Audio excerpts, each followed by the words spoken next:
We're going to assume we are. That's you and me.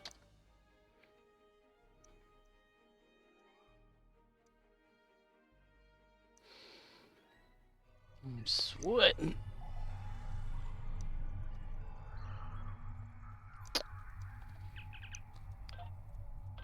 Hello, everybody. Today is August something of somewhere in the wherever.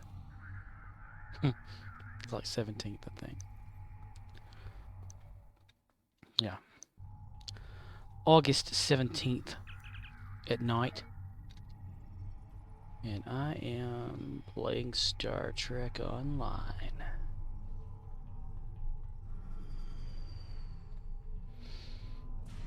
Do my nightly stuff. Let's see.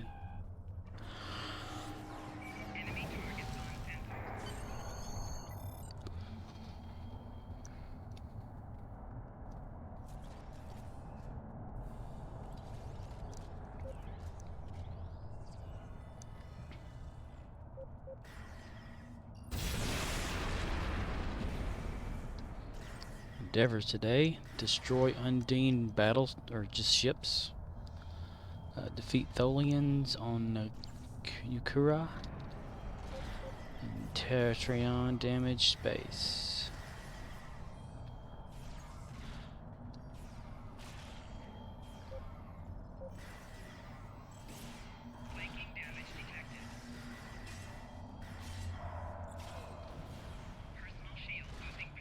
Personal shields losing power. Ah, damn. Should have been paying attention to that.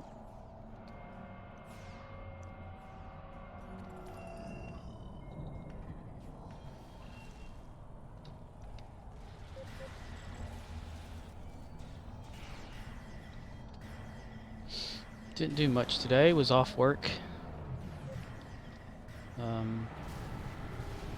I did watch a free documentary slash, I guess you call it a movie, film, whatever, on YouTube.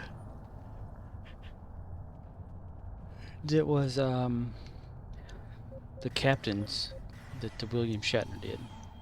You know.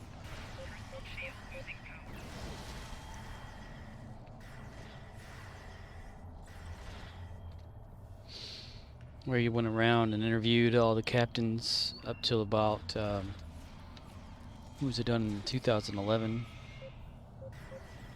He flew all the way to London to sit with Patrick Stewart, or Sir Patrick. Paramount Studios or whatever to talk to Chris Pine.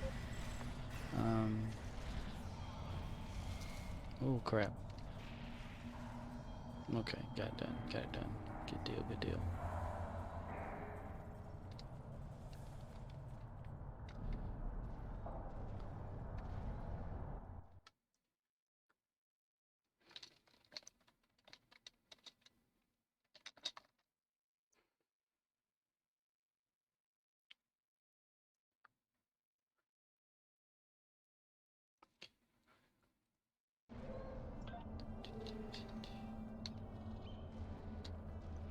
Okay, there we go. Had to turn on the chat thing. Anyway, he also talked to Star Trek Voyager's Kate McGrew and crazy guy Avery Brooks. Yeah, I call him crazy because my God, he had to have been on something during that. Point is secure. Okay, it secured itself while I was doing that.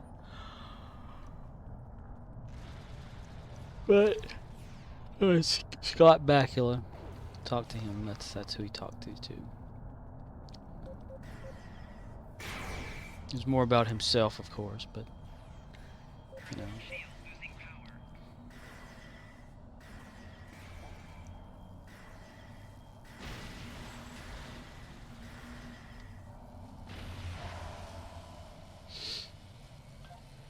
I lowered the volume on my microphone just a little bit.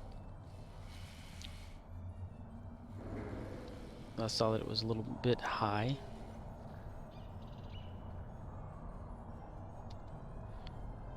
Oh, I got 42.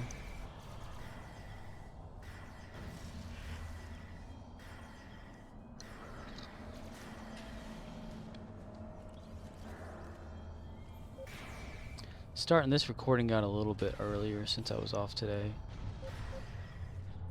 It's just a little past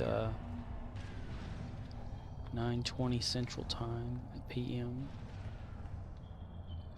Generally it's way later when I do this.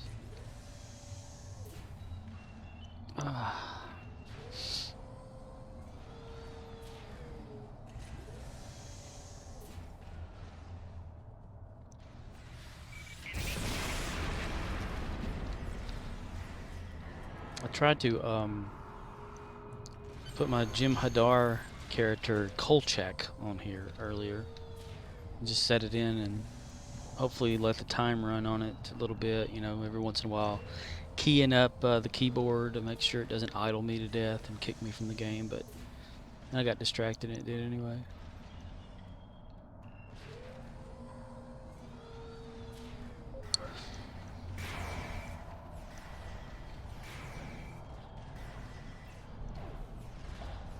Feel blah today, man. Ugh.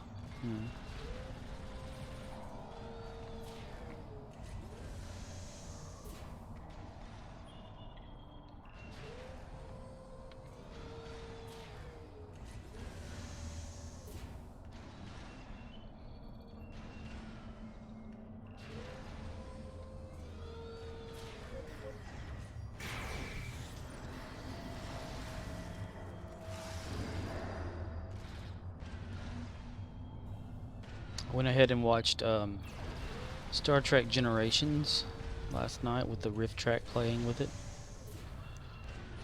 It was pretty cool. I don't think there's any more I can watch though. Oh, sorry about the yawning. I can't help it. Every time I get in front of this thing, I start yawning.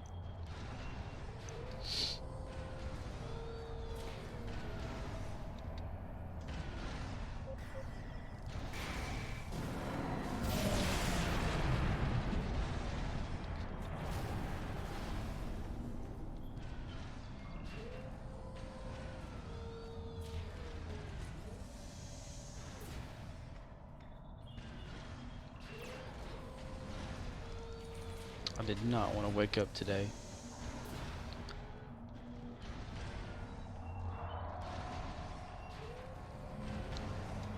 Every time that I would get up and like just wake my eyes up a little bit, look at the clock, be like,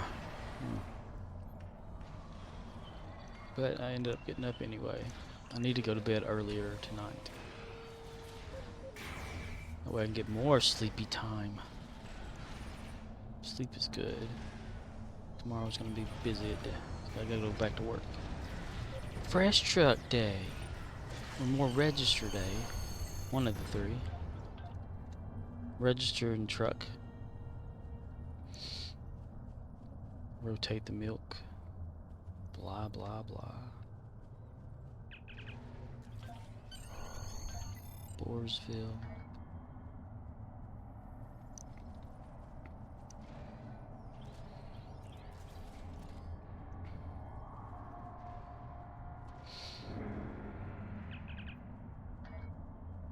Wow, that one went pretty quick. Wow. Let's see.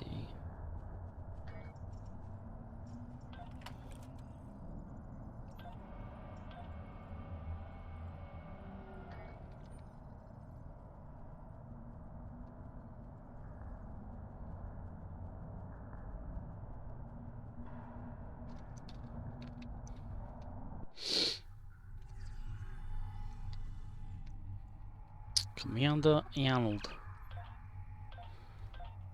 Back to him again.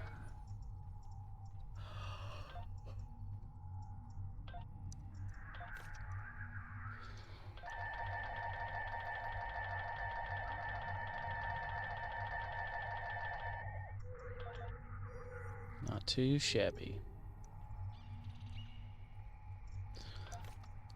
Personal filters show with met requirements.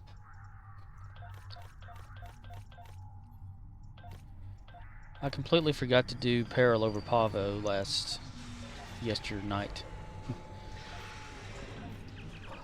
But I did get back on after I sent this the recording to YouTube, and did it just to get the dilithium, so it didn't take too long.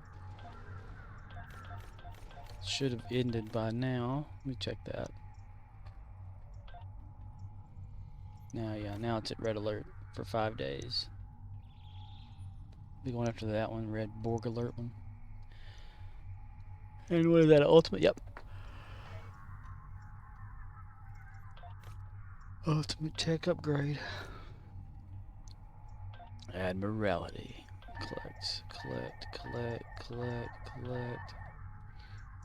Collect. 1,825 lithium ore that way. Pass token energy credits. Not too bad. Not too bad at all.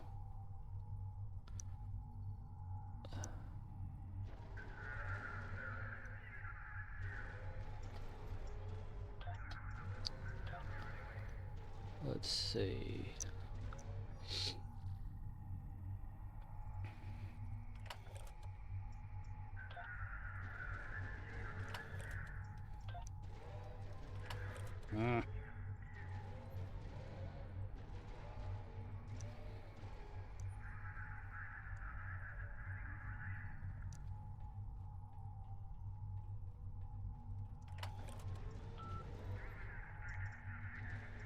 Oh, I captured a zone without being there. How about that?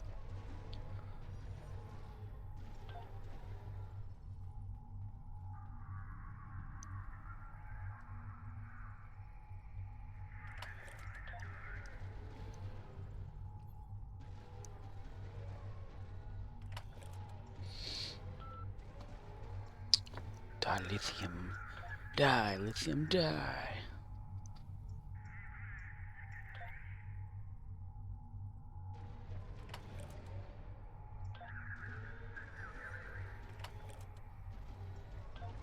I don't really have anything to talk about. Other than just being sweaty and hot for reasons. I feel like I'm running mini temperature.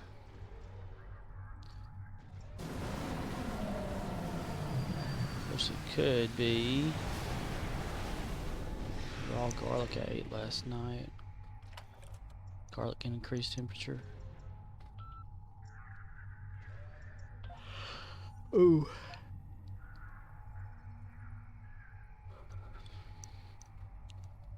Hmm. 43.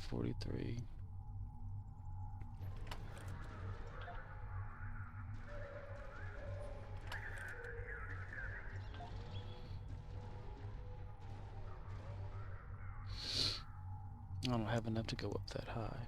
I'm gonna stop it right there with this character. Or, well, no, hold on. Any of them there? Ah, crap. I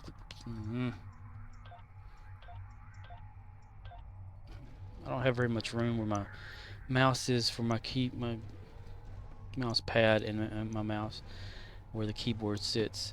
It's underneath, and it gives me like about an inch and a half clearance, like for that. So whenever I move my mouse, my finger sometimes will hit that. So I got to pull it out all the way to get that clearance. But I don't like it because I want to be closer to the computer.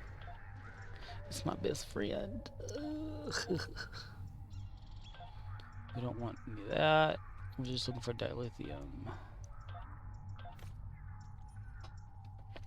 Let's see.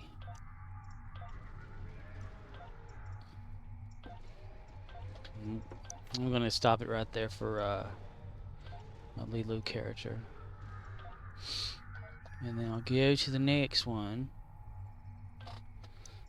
Michael.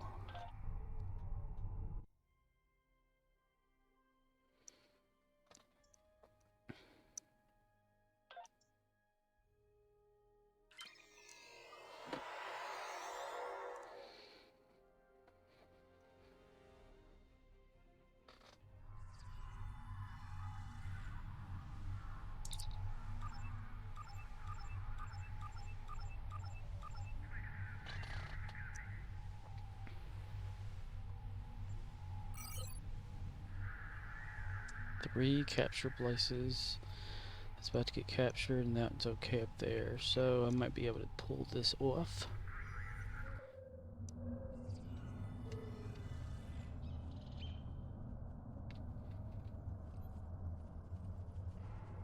Are we capturing? Which way are we capturing? Let me follow you, guy. I'm gonna follow you.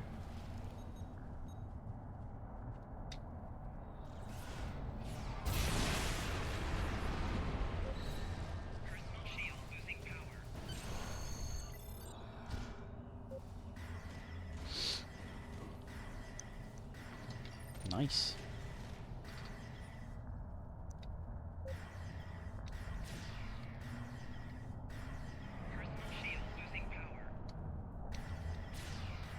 Watch the finale of Superman and Lois tonight. Stargirl. I like watching the CW shows. It's something.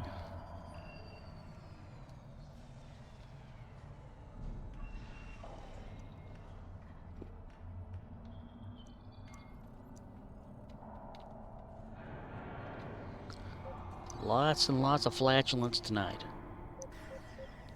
Lots and lots.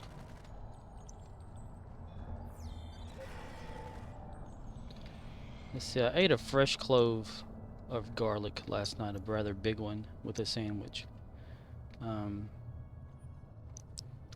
And you can definitely smell it whenever you shower or anything. It's like it secretes itself through the sweat glands and stuff in your skin. Because you can smell the garlic really strong. And it being new garlic and not having sat for a while, I guess it's... And it is known to actually cause fevers. So I'm guessing that's what it is. Plus the need to have to actually go to the restroom type situation. Garlic can be good and bad. But I like to eat raw garlic every once in a while. It's best to eat it with something. You can just eat it with, by yourself. Or not, well, by yourself. Eat it with someone, no. You can eat it like by itself without the need of something else. But that's the acidic nature of garlic can really like eat away at your gums and stuff and cause irritation and whatnot. Unless you're maybe if you're used to it, I guess it doesn't. But I'm not. So I always eat it with like a piece of bread and I cut it up into little pieces, or cut up pieces, eat it with sandwich. Because the acid in garlic, which is the allicin, that's what it's called. It's a defense mechanism of garlic, in case of an insect biting into it. Garlic will, bite back with acid. But it also has like a lot of good properties for things like health reasons, antibiotics, antioxidants, natural blood thinner. The liver supposedly loves garlic. It's just good for your body. And I take it every once in a while, or I'll go on like a eating binge of it to help with artery stuff or whatever. Oh, they're swinging out real big. They must be about to... Oh, they're going into it. Okay, never mind. And someone came out of it. Alright, never mind. Because I could like... you get like a pain here or there and anything. And since garlic's anti-inflammatory properties and stuff can kind of help with that. What I've talked about before, it's like an elixir-y type thing, I guess you could call it that, where you use 6 lemons, 30 cloves of garlic, slice of ginger, and then you cut it all up, mince it real well with like a atomizer or either a blender, and put it in, I think it's 3 liters of water, and into a big like pot or pan or whatever on your stove, and you cook to a boil And then as soon as it boils, you stop and you start to simmer it for like maybe 10 minutes or so. And then when you're done, you sift it out with like a, you know, park. Nope, city. Shit. Fuck. What is that damn thing called? It's like a net mesh thing, you know. You filter it out that way, where you filter the big shit versus the small stuff out. And you just put the small stuff into a container, mostly like a glass jar or some sort of container, and you drink about, I'd say, not very much. It's just like a few sips of it once a night or once a day or so. You can sweeten it with honey and all that good stuff. And it's supposed to help with like arterial stuff, like clogged arteries and blood pressure and all that good stuff. All 3 silos are under Allied control. Excellent work. So whenever I get to feeling like real down or anything, and you know, like I'm clotting up or whatever. Transporters. Troops inbound. Ugh, there we go. I'll eat a bunch of garlic and stuff, and the pain will actually go away for a while.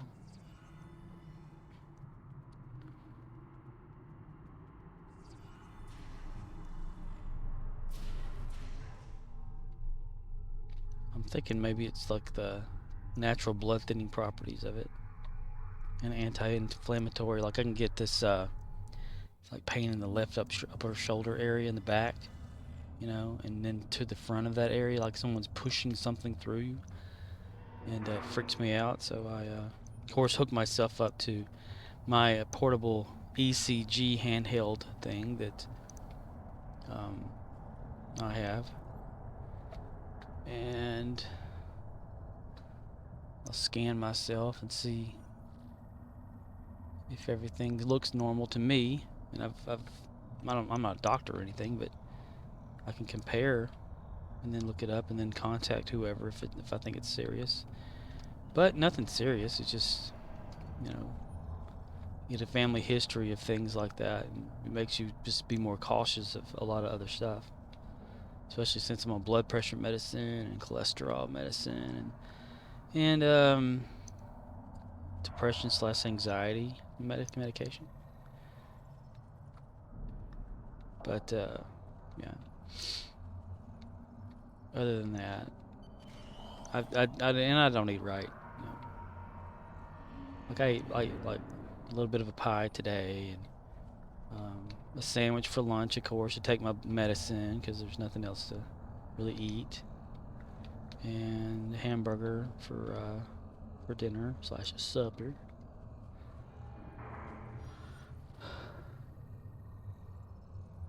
We just need to get one more. I could have just waited and gone to another.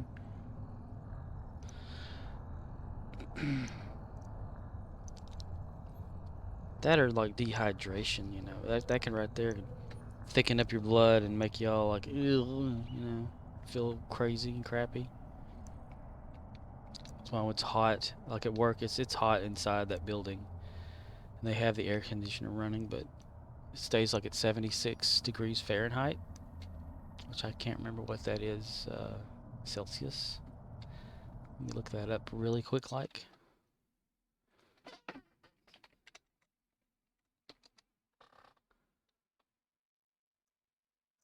24.4 Celsius. So that's our temperature during the day on an average day, which is not, it doesn't sound bad, but it doesn't feel that like that temperature. It feels hotter. And it's because like the building I'm in, back to your stations. The VODs have returned. Doesn't have a drop ceiling in it. If you don't know what a drop ceiling is, it's a, if you have a building, house, whatever, and you have a ceiling that's hanging from wires to create like a false ceiling with a big gap in between it, like an attic area. But so without a drop ceiling, you get more space that has to cool down for air conditioning and whatnot. And, So they have these 4 units in the whole store. One's in the stock room, and 3 are the main floor. And those 3 you can't keep up with keeping everything cool. And it's being controlled by corporate office in Goodlettsville, Tennessee. If you know where that is. Shout out. I don't know where it is either. Sounds made up, doesn't it?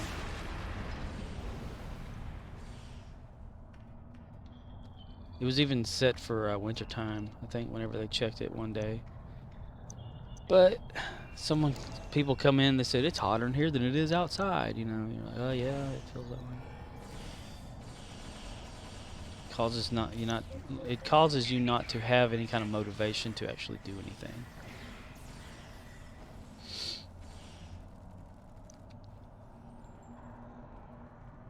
And then, you know, if you overwork or don't hydrate during that, it can dehydrate you, make you feel like crap, throw up, vomit, whatever.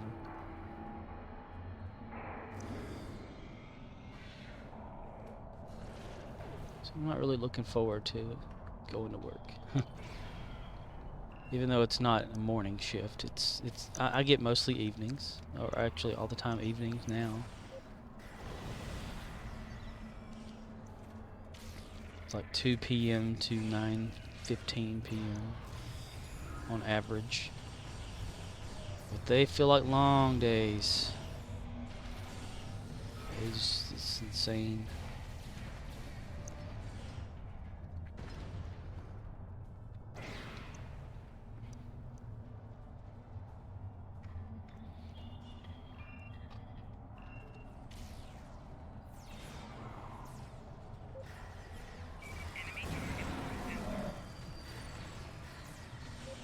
I mean, I have like I guess it's maybe a habit of when I get off of work, feel hungry, so eat something, then, you know, you eat at night. And sometimes it's like right now, for instance, while if I'm not eating while playing this, I'll eat after I get it all like captured and streamed, you know, uploaded to YouTube. Then I'll eat, and it'll be like 1 or 2 o'clock in the morning, which isn't good. Then go right to bed, and you like, see, bad eating habits. Go to bed starving, probably be better off for me. Lose some more weight, fat ass.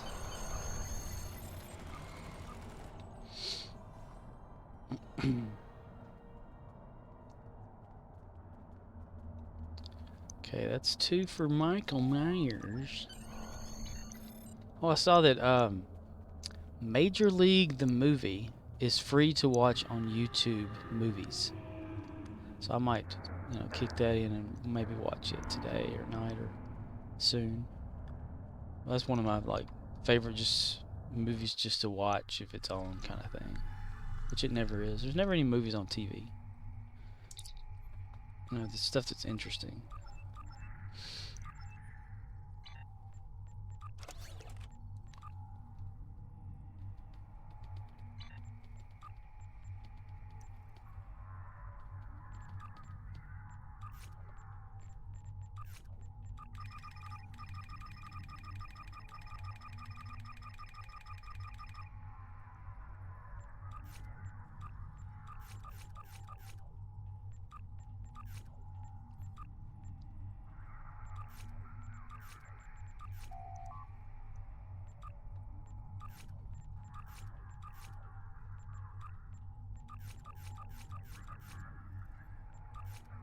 I wish I had motivation to do a lot of stuff, but I don't. That's why I stick myself in front of the computer all day, randomly just looking things up. I even have like a 1971 Volkswagen Beetle that I used to drive. I fixed it up from, how long ago it been? It's like 7 years, maybe more. And it was pretty much pull it all apart and put it back together, paint it and fix it kind of thing. Because that ain't bad. Because when I got it, it was a few shades of rust, a few different colors, a few different paints, on it to keep it from rusting. Engine didn't work. No brakes. You know, electrical was shot. Had to learn to rewire everything, splice a few things together. Read a wiring diagram for the car because I got like a Bentley manual that tells you everything you need to do and how to do it. And I pulled everything out of the car, out of the dash, the seats, the broken down headliner that was there, everything except the engine because I didn't want to get it out of the car, and sanded it down, fiberglassed a little bit around in it, and fixed the door because it was like all shot to hell and had this long bolt in it instead of the actual thing that was supposed to be there. And I had it painted. The paint job was not very well done, but whatever. Didn't really care then at that time. Just wanted to get it together and drive it. So I installed the headliner myself, the vinyl headliner. Rewired the car. Got the engine working. Found out why the engine wasn't working. The carburetor that was in it had a problem where air was getting into it because of some brass seals that had gotten eaten away over time. Replaced all the rubber on the car. Seats were the two front seats were okay. Had to redo the back seat. Get new bulbs for the cars. You know, put the windows in it. Get the doors working again correctly. Get the brakes adjusted. Took the brake cylinders off. Put a new master cylinder in. New steering box or refurbished steering box. Took the engine out. Had to put new heads on the engine. Put it back in. Got a new carburetor or a refurbished carburetor. Learned how to adjust it because it's got two adjustments on the carburetor. And how to time the vehicle. Got a new distributor for it because the one it had was seized so that it wouldn't retard correctly, if you know what that means. Because that's an actual term, a vehicle term, not anything to do with any people.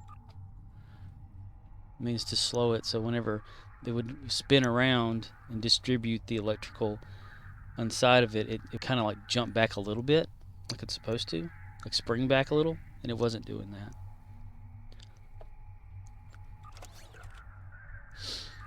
So I got another one, then I tore down the old distributor and actually got it unseized and fixed it and stuff. And then I got some Herbie the Love Bug decals and put that on it.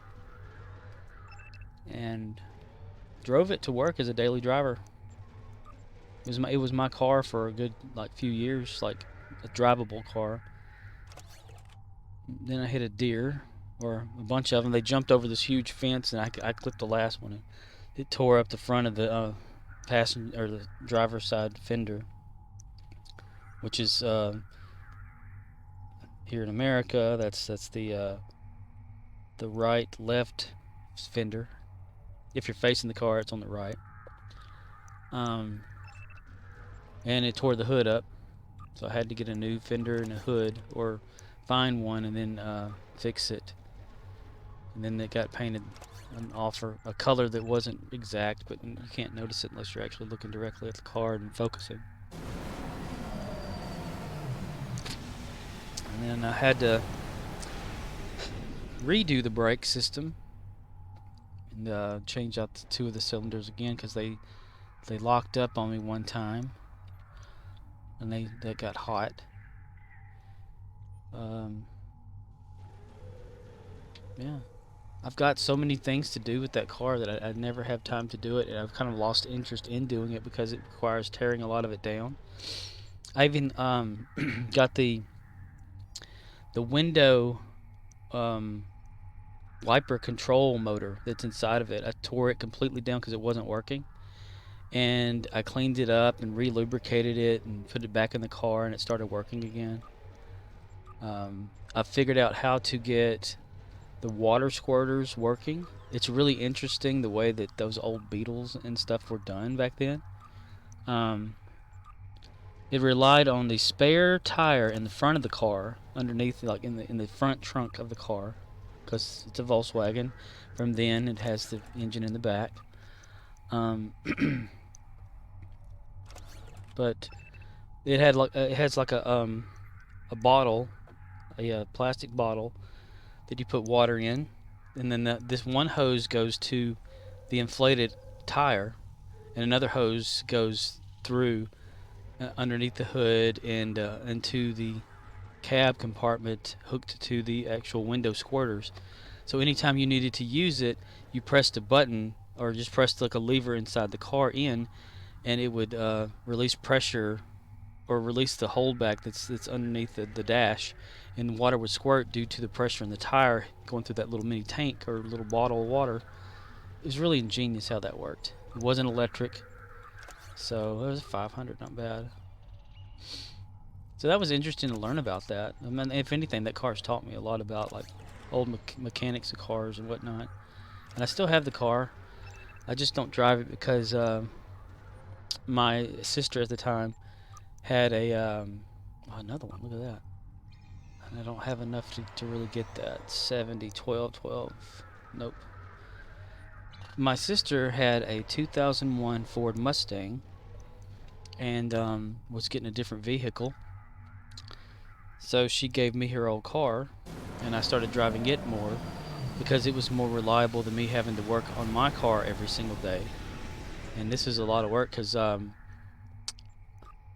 it's not too safe to drive in my opinion because of its history, and it had been in a previous wreck that I wasn't even aware of, nor was the previous owner aware of. Not the car, not my sister's car, but my Volkswagen.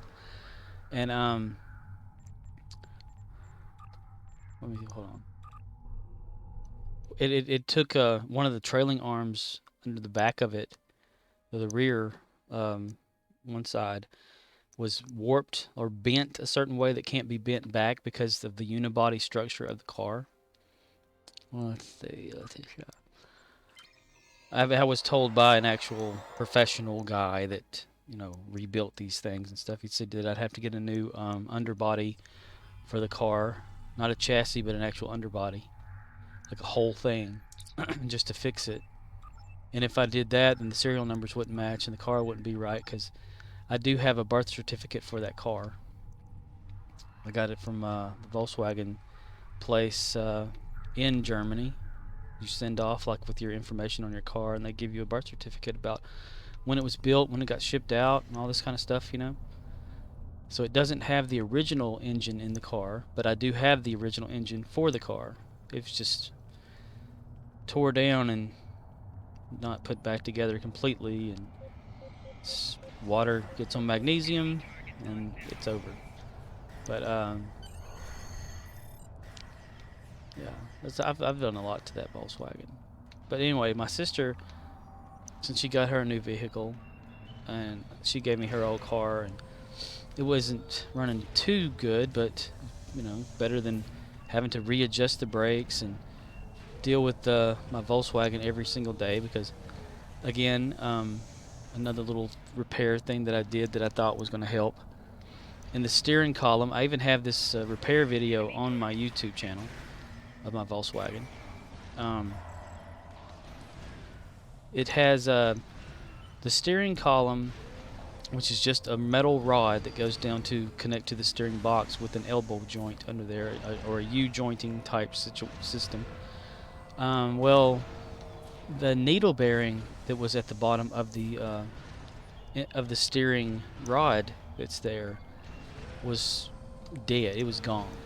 The plastic or whatever over the years, or urethane, whatever it was, had completely just crumbled to pieces. So it had no real needle bearing, and you couldn't find a brand new one at that time. I was told that they didn't make them anymore.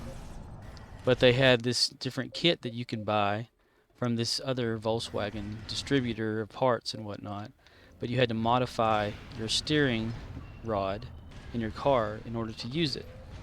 So I'd made a complete video on how I did it and all that kind of stuff, and put that in my car and thought everything was okay until it became summertime. When it did that, the heat of the metal caused this. It's not rubber, but it's like a hard plastic type of urethane thing. I don't know what it's made out of, but it caused it to swell and to grip it. So whenever you tried to turn the wheel, you had to use both hands really severely to pull and turn the steering wheel for the car in order for it to go around curves. Now, if it was cool weather or if it was cooled off for a while, it would be okay.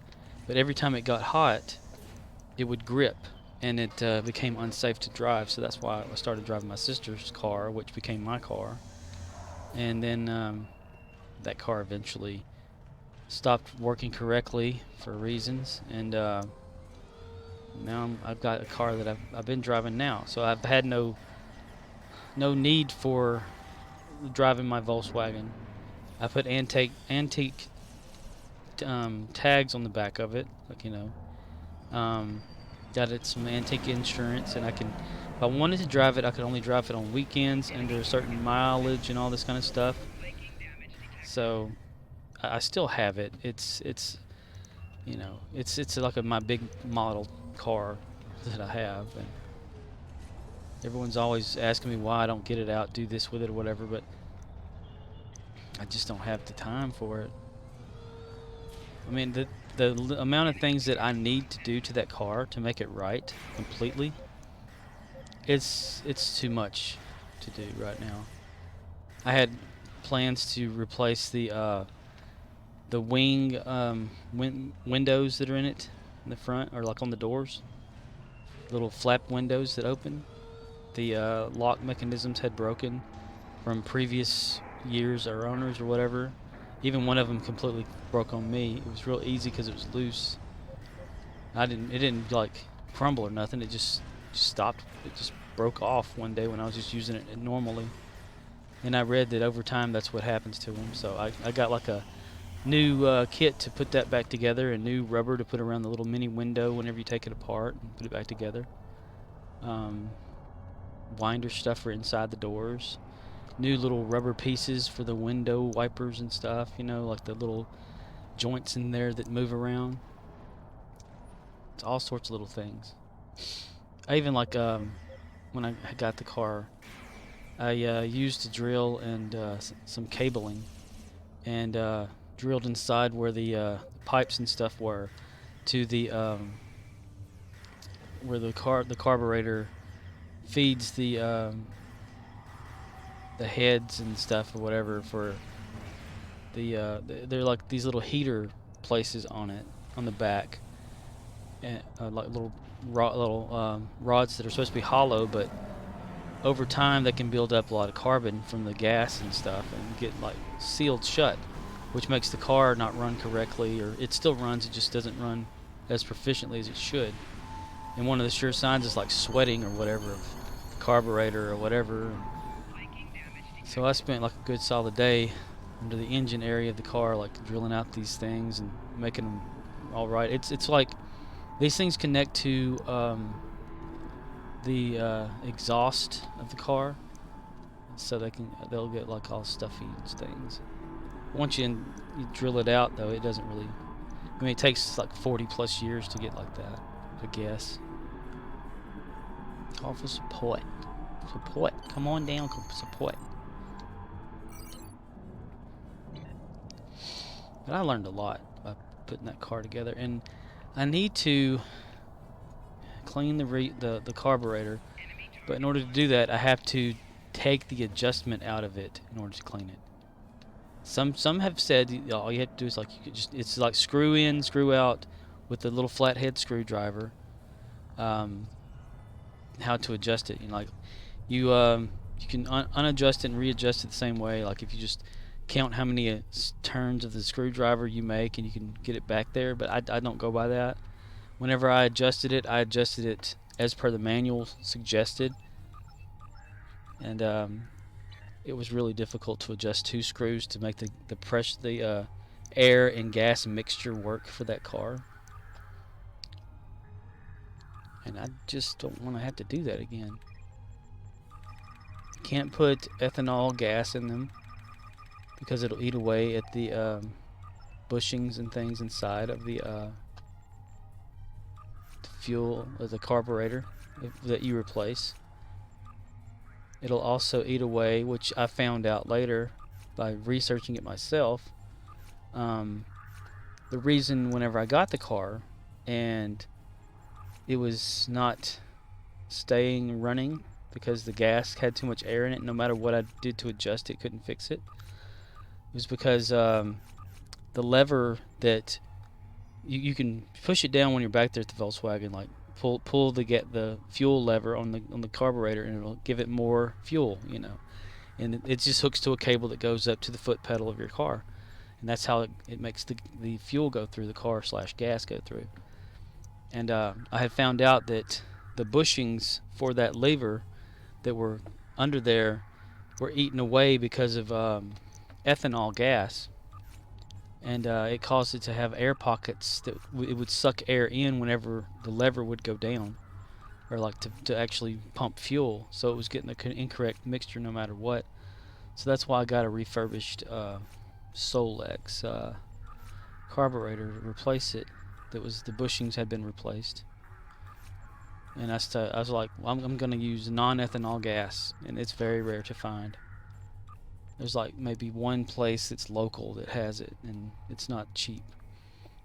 So even though I was getting good gas mileage on my Volkswagen that did not have air conditioning in the summertime, still though, the fuel for it cost a lot more than regular fuel. So I just thought, well, if I'm driving this other car, it's a smart car that I'm driving. Said, it's like a little Volkswagen in itself. So I kind of just started driving it more and stopped messing with my other car. So it's been setting up for like maybe 3 years now. I hadn't even cranked it. Last time I cranked it, it didn't go anywhere because it was out of fuel. So I was like, whatever, you know. Then I just kind of lost touch with it. Guess I gave up. And everybody around me is like, you need to get that car out there and run it. When's the last time you cranked that car? You know, and I'm like, I'm not. Well, maybe you need to sell it. And I said, I'm not selling it. It's a death trap. I don't want to be responsible for somebody else hurting themselves by driving that car because of the condition it's in. I've tried to like see about adjusting the back, the rear. God, what is it? The rear arm back there. I used to know the name of it, but I don't anymore. It's just a temporary memory.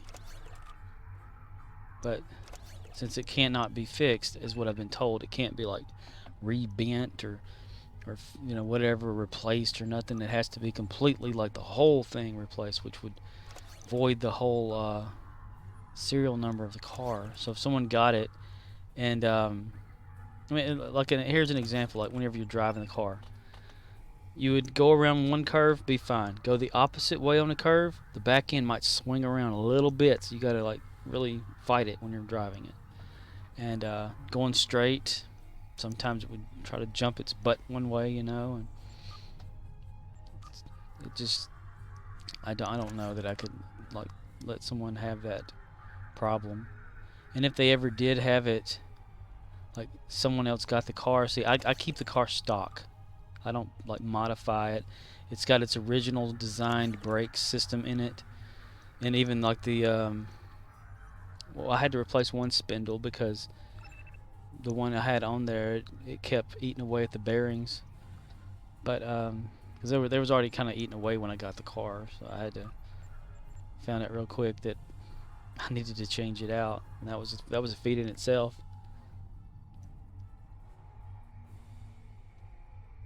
I had to replace the shocks in the front.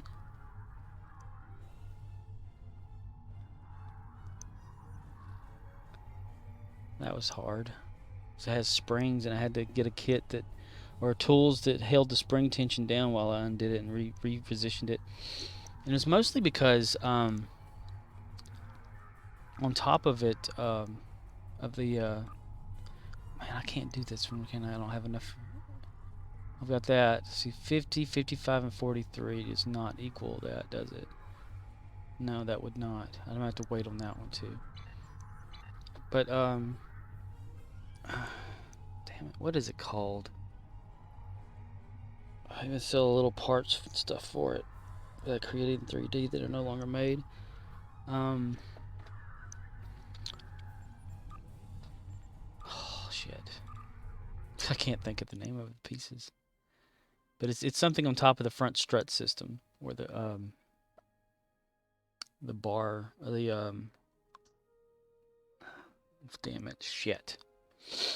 I can't think when I'm not here all the way. But anyway, I had to replace these parts that held that in, and in doing so, it stripped the not damn pistons. What the fuck? Let me look at it real quick, because that's bothering me. There. It's the strut system.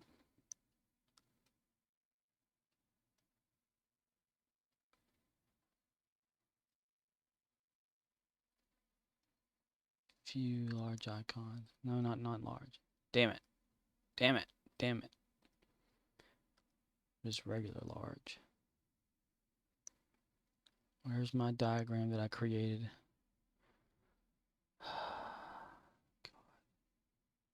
Why is nothing never... double negative.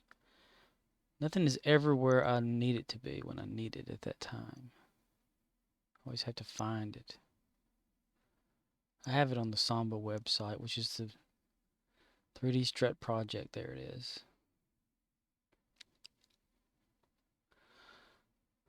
13. It's the bearing assembly for the top. That's what it is. And the strut insert. Yeah. And that was damaged whenever the screwing, or the threads on top of the little assembly thing had broken. And in order to fix that, I had to get some new inserts for it, which is new struts for the front, but not housing for the struts, like the insert parts of the strut. Damn, it's caught.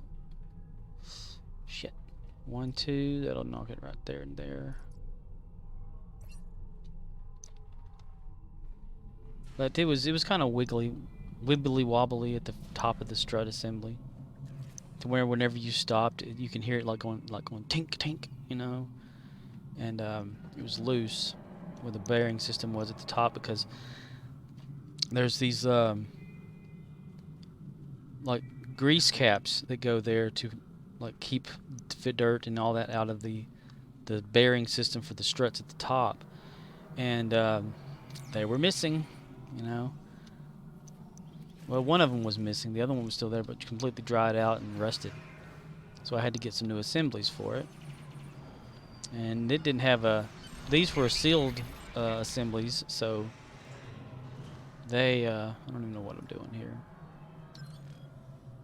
They didn't require a cap, but I wanted them to have one, so I measured like the difference in the hole, and I had one of the original caps, so I did some measurements on it and recreated it in 3D and put it out there in shapeways.com to print in case anybody else wanted to do that as well. So I have those in my car right now as more of a fixture to look at. They don't function because there's no need for their function now, but it just makes it look better when you pop the hood up on the front.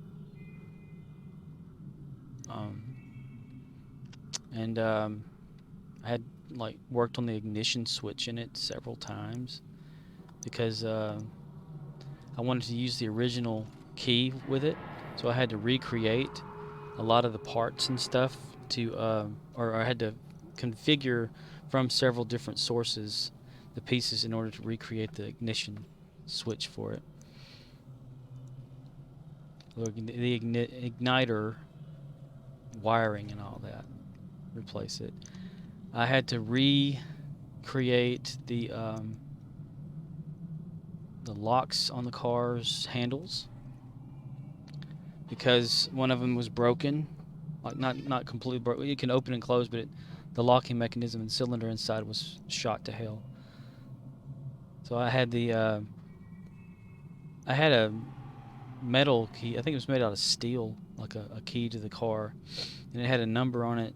And there was this guy that was a key maker guy for the Samba website, which is the Volkswagen website, and you could like give him the number off your key, and he could rekey a key for you, and then send you one when you buy it. So I had like a few of those made, and then using those keys, I re-keyed the cylinder lock for my car, so that the ignition key and the door locks worked off the same key like they're supposed to.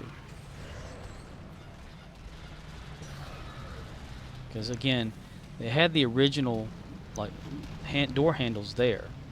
It's just one of the cylinders was damaged, like it was missing the springs that held the little what are they called? They're like damn it. Did I just come out of that one? No, I need to go down this one. I like to go to outskirts.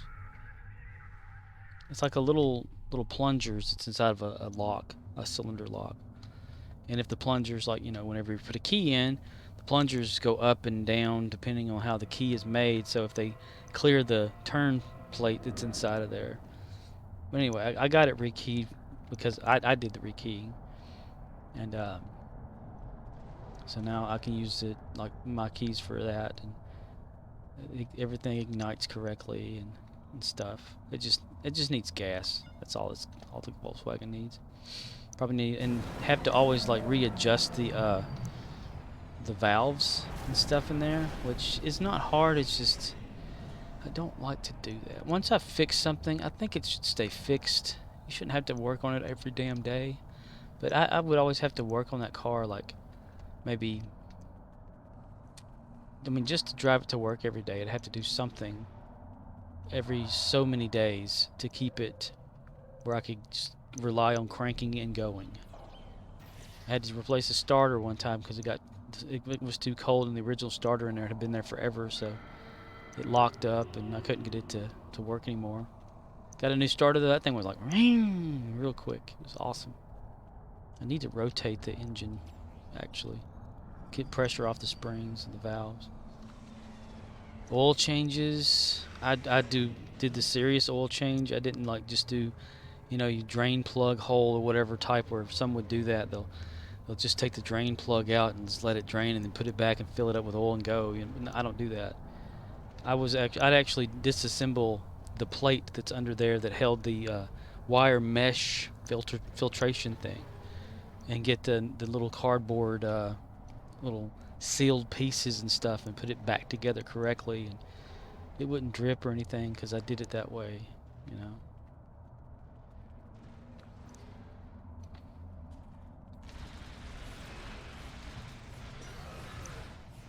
Whenever I started actually driving the car, the air filter that it had in it was not the original air filter. It was just one that I had to get just to have an air filter, so it was like made like paper, a paper filter with metal on top and bottom to hold it there. And I was always told, that's not good. You need to have one of those oil bath filters at the top up there, like the originals back in the day they had. And I was like, okay. So a buddy that I found through using the Volkswagen, or like having a Volkswagen, had one that was for my year model and let me have it to use. And of course it doesn't work correctly. It does its job. It's just the automatic flap thing that is built for those cars used, I think it was honey wax or bee wax or something, to control the temperature would get too hot, so it would make it softer, so it would like pull it a certain way to make the flaps open, whatever. And they're running away from the park, so I'm guessing they've captured it. Nope. Okay. But and then once if it get cooled off, they'd close, the flaps would close because of the the wax spring mechanism that was in it. It's really interesting how that all worked. But since it doesn't do that, I went looking around for another air filter for it, found it, and then got some stickers that are like were original for it to put on the air filter that are in German and everything. And I've yet to install that, but I've had all these ideas, you know, in the steering column. Whenever I got it, it was kind of loose and jerking around and stuff, and I found out why. And disassembling it, this piece fell to pieces, or this part fell to pieces inside of it. Looked it up, and that was always a problem with these things. Like after 20 plus years, the plastic inside the steering wheel silos are under Allied control. Excellent work. that this piece was made out of would crumble. It's not like it's a big issue. The Blob Fortress has engaged transporters. Troops inbound. It would keep this like little ring, like a pressure like ring that's inside the steering wheel, from falling into the steering column, so that the steering wheel wouldn't knock around. So it just kept tension on the outside for it. And so what I did was I couldn't find the part anywhere because it didn't exist. I recreated it based off of the crumbled pieces that I got out of the car itself whenever I was using it. Oh, we need to be here. Okay. And I put it for sale up there on the Samba website. I've sold several of those like over the years, and people say thanks and stuff, and it works for them. Okay.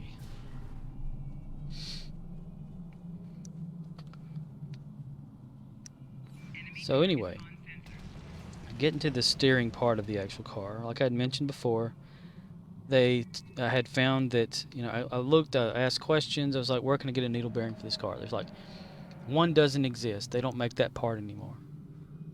I was like, well, crap, And I said, anybody have a part number? And they gave me a part number for it. And I said, here, but it's not going to do you any good. It's like, okay, fine. So I ended up, getting this replacement type kit thing for it to convert your steering, because it was clunky at the bottom because of this needle bearing that was down there not together anymore because it was just falling apart. And some people said, well, I just use duct tape and wrap it around this and it seems to hold. I'm like, I ain't about to just trust my whole driving to duct tape. Sure, duct tape has some good uses and stuff, but I'm not going to trust my life and steering and maybe not having a wreck, or something like that to a piece of duct tape. So I installed that part. Had to take off something that was pressure fit onto the steering rod itself, and that way, and sand it down to where this part could slide easily. And I thought everything was fine until that whole steering column heating up thing and making it harder to turn the wheel. So then, years later, I was just so curious about why they didn't make this part. I typed in the part number. Like I had done it before and never got any success out of Google, but I did it this one time, and it popped up this Pelican Parts website, and that has parts for Porsches. And I'm like, hold on, wait. Porsche. The guy that made Porsche back then also created the Volkswagen. So I look at this piece and it says needle bearing for the bottom of a steering rod. Serious? What the hell? Oh my god.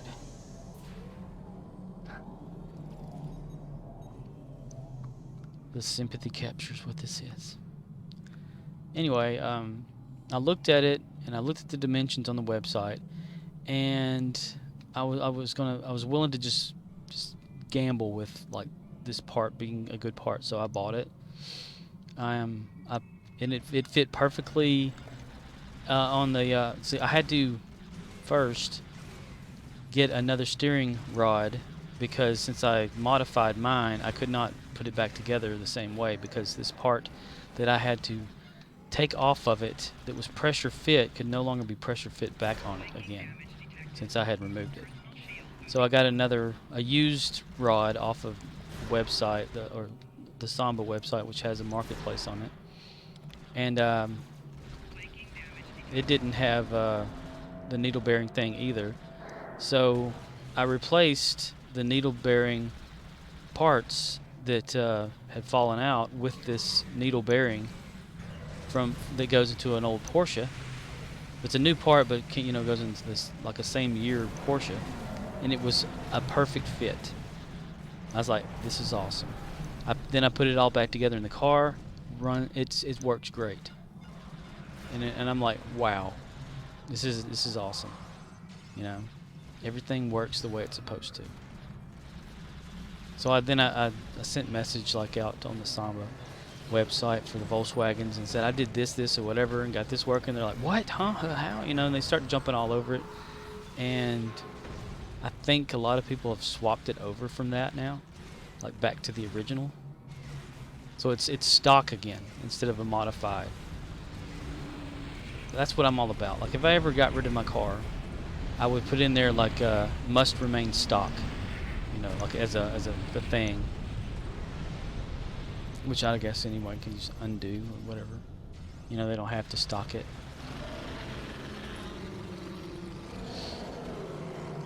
This dude that I became friends with through the Volkswagen stuff. I call him the bug man of a certain area, and he like he's like a master at a lot of this bug stuff.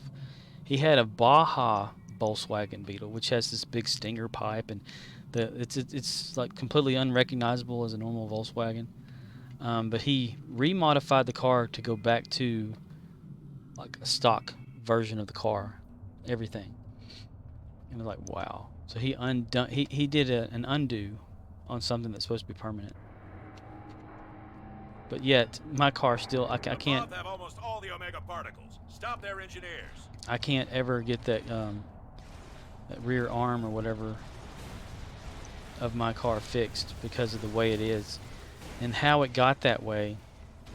If you ever looked at my car in real life, the two fenders in the back aren't identical. One has been replaced, and I don't know by who. But on the back left of the car, it looks like it was hit at one time and shifted over about 2 inches. Because all 3 silos are under Allied control. Excellent work. Because when I went to put the rear like plug, or if I put plugs in the engine. Engaged transporters. Troops inbound. God, that gets a fucking annoying. Whenever I put spark plugs in the car, it's easier to access them on one side than it is the other. Also, I replaced the rubber seal in the back of the car's engine compartment, and it was harder to put in on one side than it was on the other. And if you look at it, the belt, the wheel that's there that helps the belt go around the generator and to the engine of the car, it was off, where that belt met with the engine was off-centered because the engine was off-centered because the car was shifted. And someone said, yeah, that's exactly what it looks like. It looks like it's been hit and shifted, and that's why it's doing this, and that's why this back control arm in the back is the way it is. It's shifted, so no matter what kind of adjustment you do, you can't adjust it completely straight. So it's always kind of pointing out in more of an angle when you're going straight down the road. And this wasn't a huge problem whenever the car was sagging in the back end like it used to when I first got it. See, over the years, over the years of like being 40 plus years old, the spring mechanism in the back that keeps the back up and level was sagging. So it made it look like the car was sagging in the back end, and it had more grip because of the sag. But when I got that adjusted to like be ride height like it's supposed to be, is when I found that it had like more control error problems in the back end of the car. I tried to adjust as much as I could of it, but it can't be adjusted. I mean, I even had like bodies, like shops and whatever, saying, "Oh, I'll put that on my machine and we'll straighten that right up." I'm like, yeah, okay. And someone says, yeah, don't do that because then it'll end up breaking this or whatever because of the way it's made. The only alternative is to get a new unibody for the under half of the car. And then you have to like disassemble all that stuff. That's a real pain in the ass. Seems like everything you need to get to in any vehicle whenever you fix something is like harder to get to. You know, like you have to like break something down to get to it. It's like I didn't have a radio for the car when I first got it, so that buddy of mine gave me an old radio, the kind of Sapphire or whatever that originally would come in the car, and I got parts and stuff and put it back together and repainted the Volkswagen logo thing on it and everything, and put it inside the car, and they're static. There's no radio station picking up or anything like that, but it's still, it lights up and everything.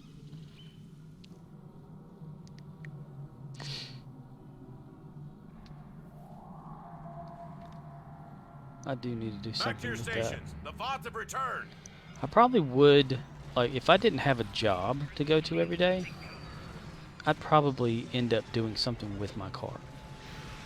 But as it is, the job just wears me the fuck out because I'm not young like I used to be and stuff. So whenever I'm off, I tend to like oversleep and just be blah, you know. Not even really care about anything. And then it's like if it's too hot outside, then I'm done with it, you know. I'm not going to do anything. Usually if I want to get out there and do something, it's raining, and while it is under an enclosed area, call them carports here, which is like a garage without sides on it.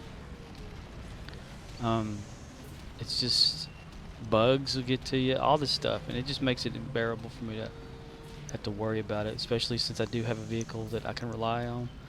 But if need be, I'm sure I could probably quickly charge it, or I need to actually change the battery. It hadn't been, I put a battery in it when I first got it, like back in 2012. So that's probably, you know, a long time to need to replace the battery in it. Probably adjust the points or replace the points. Adjust the distributor. Well, clean the distributor. You gotta oil those things. Gotta put like a little droplet of oil in the middle part that has this piece of what the fuck does it have?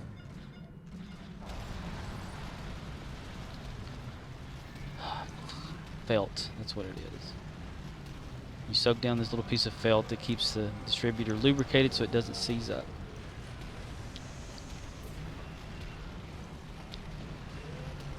It was like a big model car because I always liked putting plastic models together back in the day, back when I was younger. And then, of course, you know, like Star Trek models and whatnot too. But I looked at it as a big model project. It's got like dirt all over it, dust, layer of like it's green dust junk. I don't know where that came from.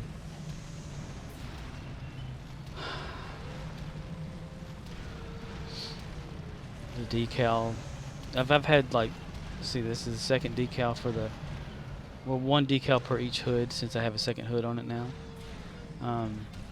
They always like peel off and get dirty, dirt underneath them. They don't stick anymore. It's so crazy. You go through all that trouble to put it on there correctly. Even like gave it some slack so that after a while, you know, when you put decal on something that's vinyl, the heat will you know, shrivel it up and shrink it a certain way to where it'll detach. I even made up for that by giving it a little bit more leadway, and it doesn't matter. It always needs something. I need, like, if I could bring it in my room and park it in my bedroom, I probably would.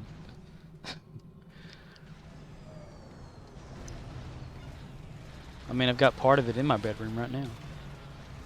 I've got the original hood and the fender from when I hit the deer. Congratulations, Admiral. Congratulations, Admiral.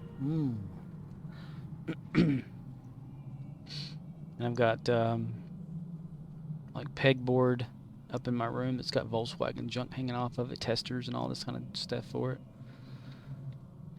Call for support. Why didn't I do that? Like a dummy.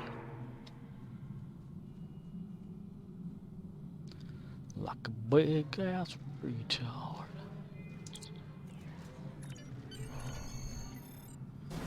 Alright.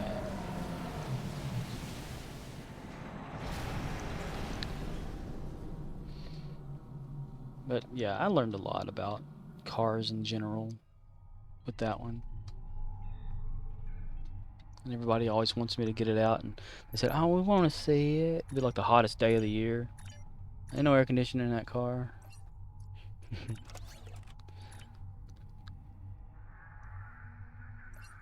And one of the biggest things is I don't like to work on anything unless I'm alone. Like if there's somebody that could actually watch it or like see me putting something together or whatever, I feel like if they're watching me, they're thinking I'm doing something wrong. So you know, I don't do anything with it. I just like no. But I do that with a lot of stuff too. I won't get out and do anything if someone else is around. And that could be anybody. That had to be one specific person. I mean, that could be something like putting together something in the yard, you know. And if someone's around, I'm like, no, I'm not going to do that.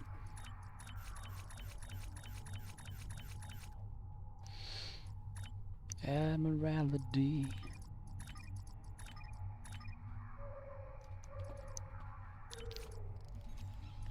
Junk on the screen. Plan?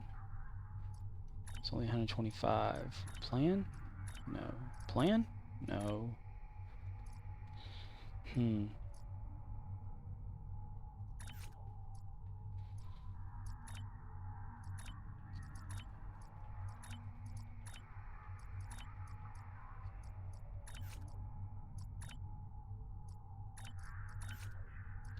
God, there's not. Oh, there's something. 500.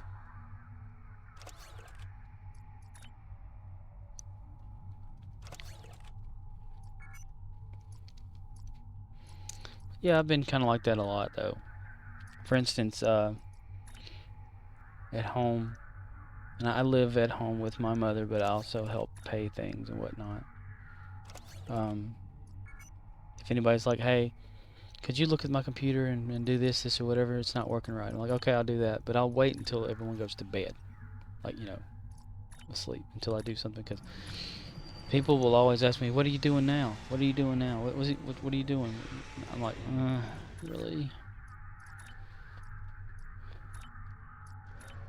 Wish I had a toilet chair. It'd be nice. Just gonna go to the next character.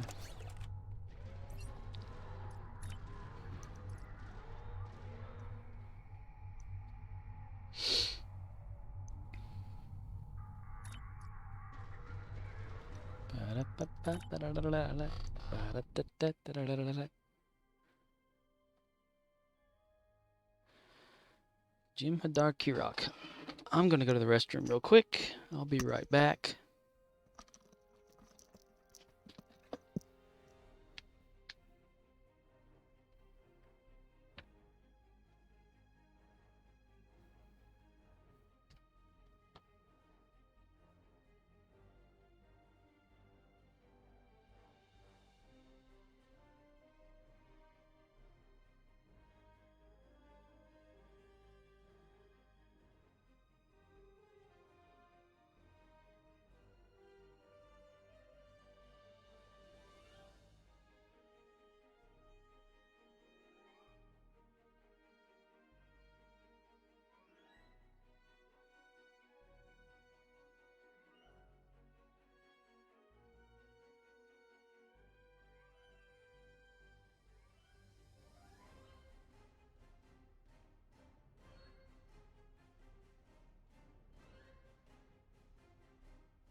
And I'm back. Jim Hedar Kirok.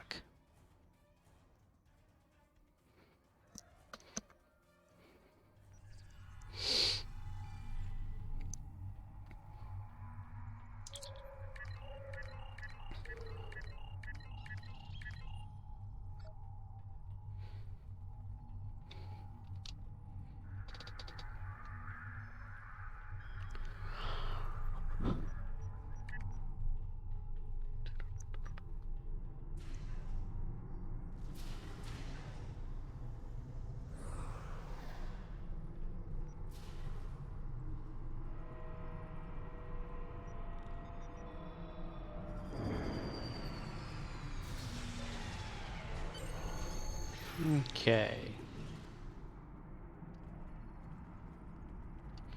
Good deal, good deal.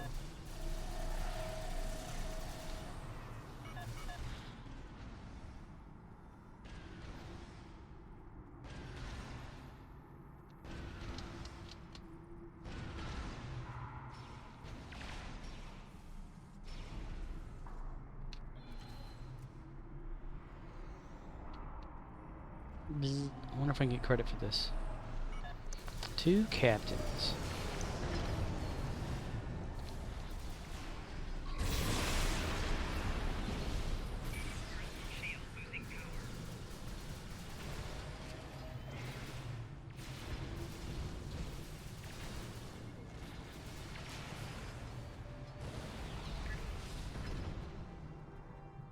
Yikes, I got 22 battle command credits. Ooh.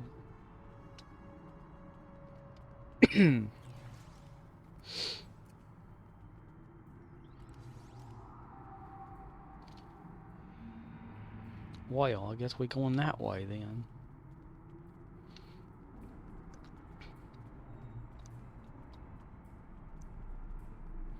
Activate all my speed boost, only to get shot out here in 3, 2, 1. Nope, okay, well.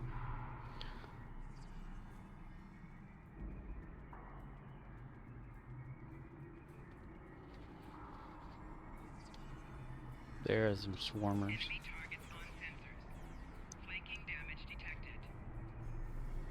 Flanking damage.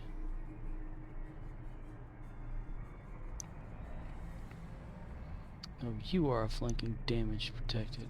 Buh.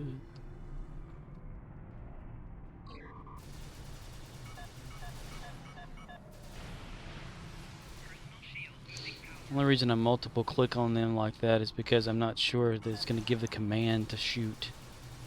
I've done that several times before, where I would click and I'd hear it say, "Okay, yeah, you know, you've clicked it," and then it'd shoot one time or so and just stop.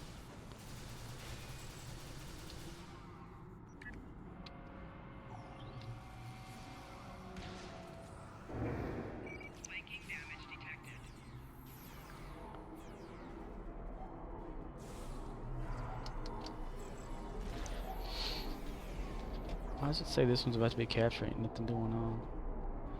Nothing going on. Boom, boom, boom. Hate that held shit.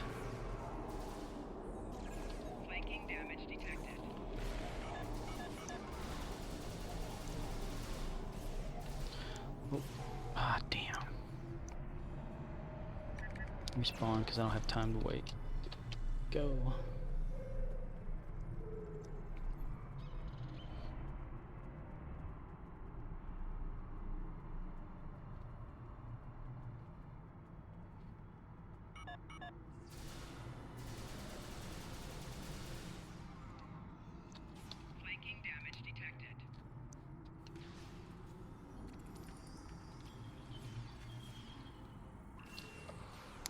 Right.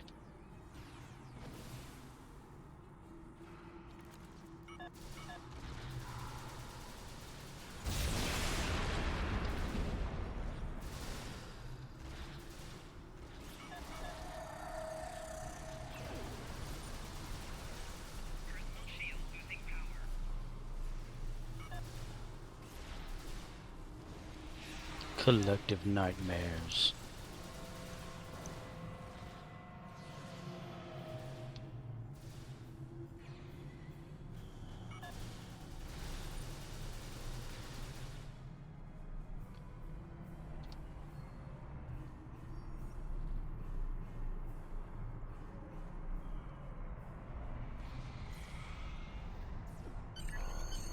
Yay!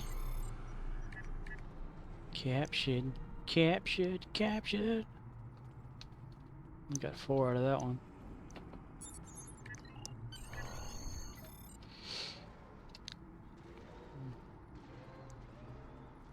$46. Not bad. Not bad at all.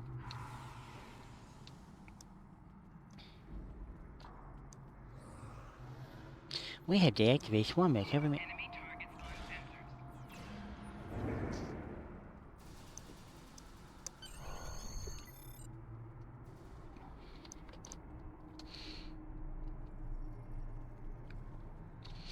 That one went a lot quicker than I thought it would. We may even have an actual chance to get the V-Rex. 1, 2, 3, 4, 5, 6. We just go to Commander Arnold. Commander Kevin Arnold from the Wonder Years. What will you do if I say got to? You stand up and walk out on me. Lend me your rear and I'll sing you a song.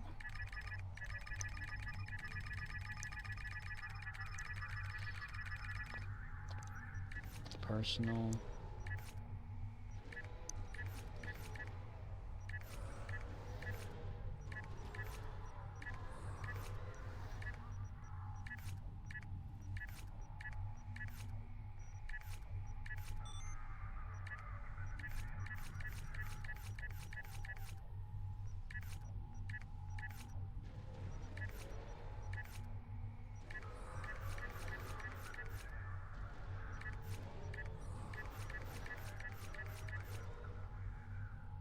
Admiralty, turn. 2,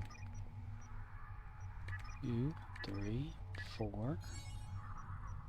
Accolade, yay! Ooh, wow, look at that. Did I really receive that amount? Sure damn did. Man.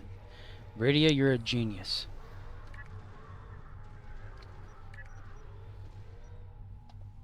Radio 704 is a genius.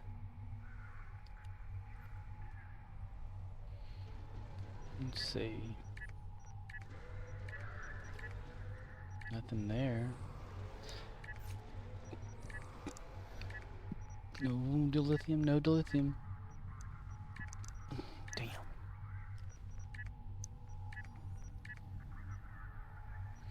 They've gotten wise to me, see? That's got 100. Klingon used that a lot more. So we'll pass on that. Pass again. Plan that because I got 30,000 energy credits. That's a good. I like energy credits. There's a better way to do all this, but yeah, you know, 50. Only 50 for that one. Damn. Damn, man. Damn. Why am I going? We'll go with that because it's gonna give us a little more of a boost. A terrible boost. 60, 50, 60.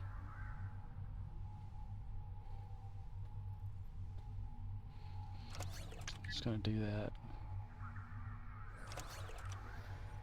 And then something to give the middle a little bit more. 6. Yeah, that'll jump it.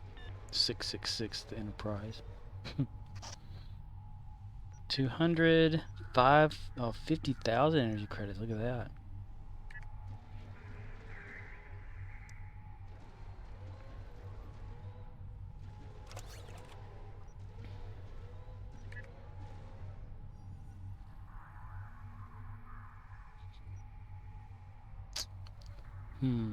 Phoenix shuttle. That kicked it up there. Good deal. Good deal, Lucille. Ooh, 400. Oh, 50,000 again.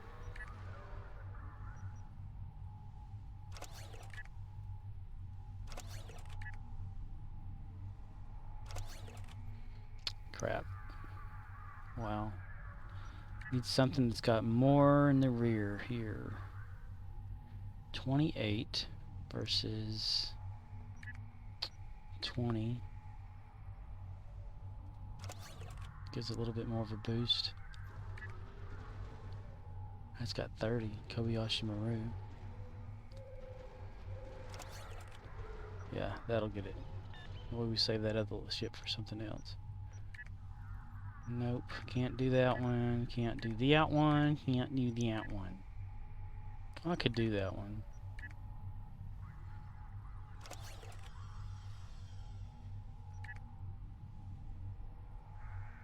Because it doesn't matter. I mean, it'll redo itself in 20 hours or something.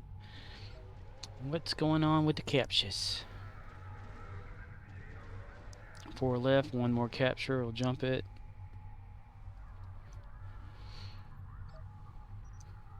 That is taken care of. So I'm gonna go out and look about this capture thing.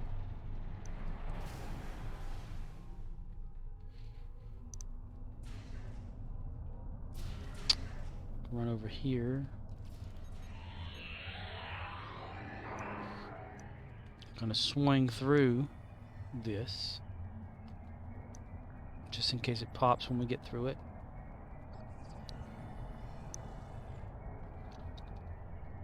Mess around with somebody here.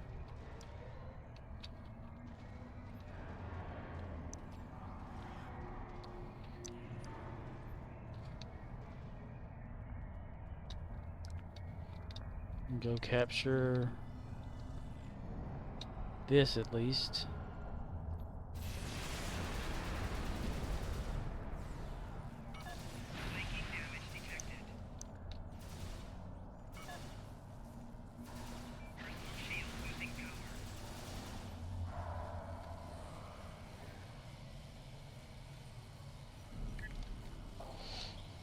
Okay. Go over here to this one to see if it's anywhere near being caught. Captured. Probably need to go over here and yeah, we'll go over there. Nobody even attempting that one.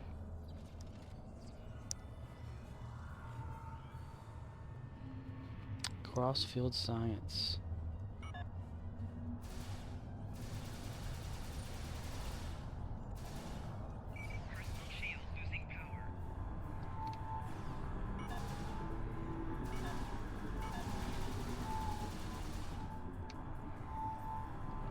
And it popped. Alright.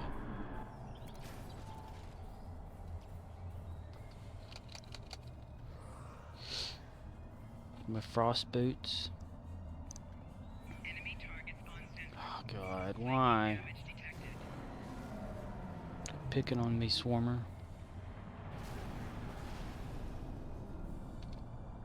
How's that going? I got enough time to come back through there. Oh, something's already gone down. Park. I'm guessing the park. Yep. Nope. City. Damn. That my idea was to do the little Danaboo runabout on the city, but it got taken down really quick. Alright.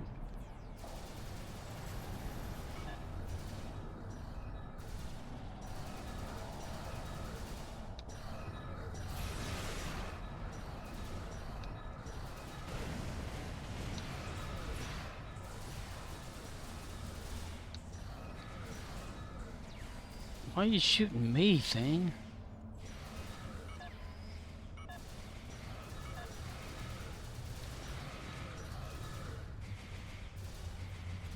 Get my little runabout out of that thing.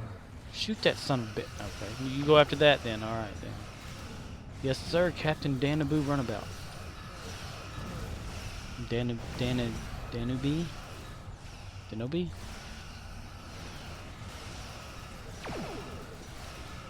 Danube.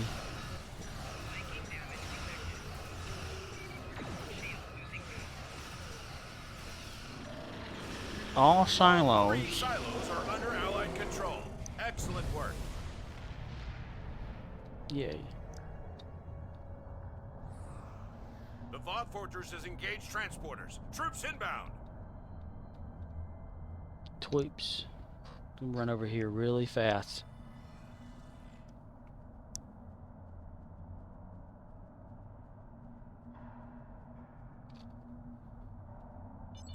Dump these command credits.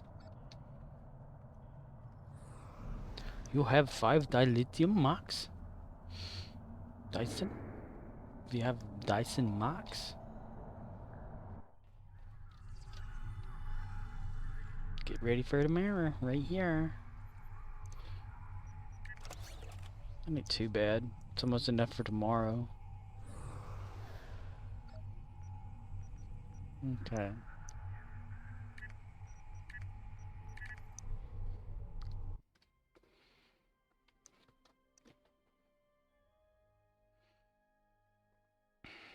Ushanka.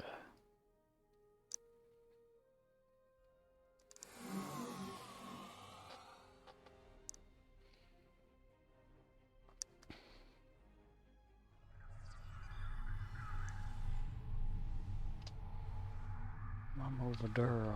There we go.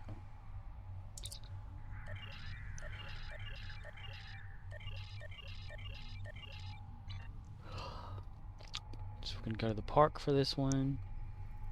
Right over here. Just a bit outside. That's a quote from that Major League movie. Bob Uecker says it is Harry Doyle on there. Collect, collect, collect, collect, collect. Yay, accolade. I received 8 pass tokens. Carry on my wayward son. There will be peace when you are done.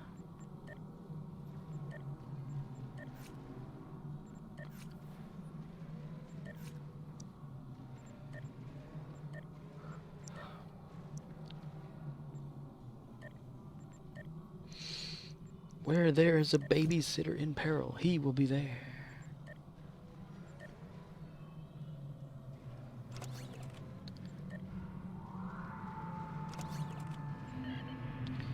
Ring ding ding. Ooh. 200.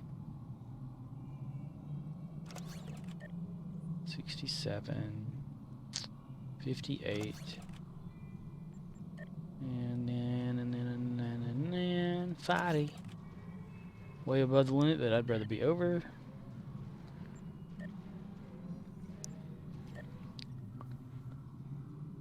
Yeah.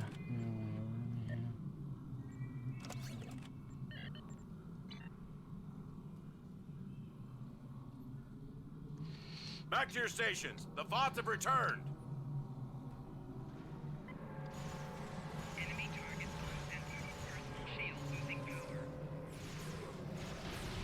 Kaboom!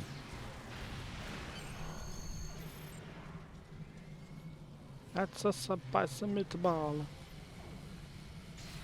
What's the hold up, people? What the hell is the hold up, people? This town needs an enema.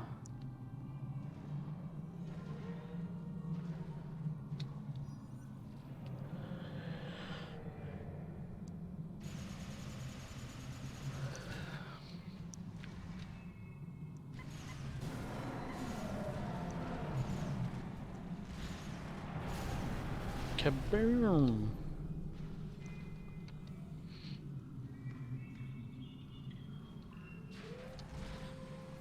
Tetryon space.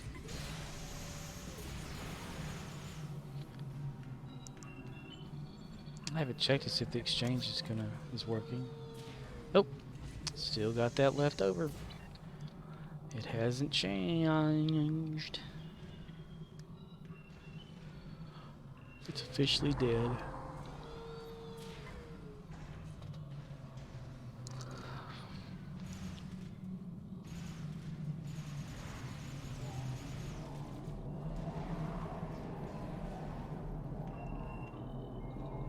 Guess nobody's buying like dilithium or Zen or whatever. You can buy, I think, both.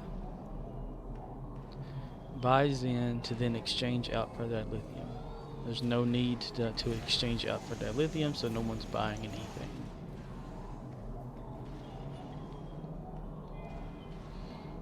But I think you can also buy dilithium too, right? I forget.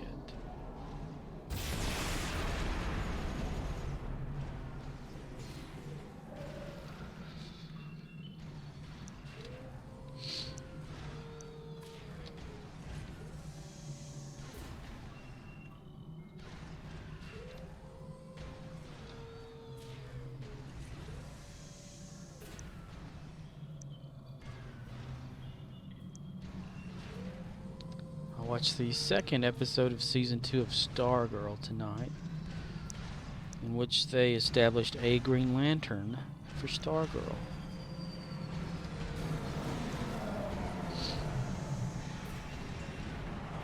I heard tell there's going to be a Flash as well. And then maybe a crossover. There's talk of a crossover, Stargirl and Flash.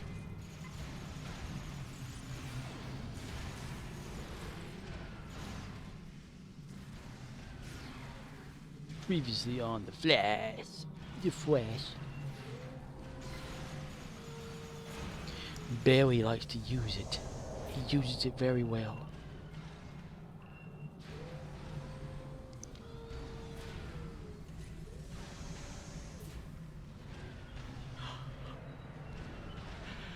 Oh my goodness. Enemy target uncensored. Psychic damage detected.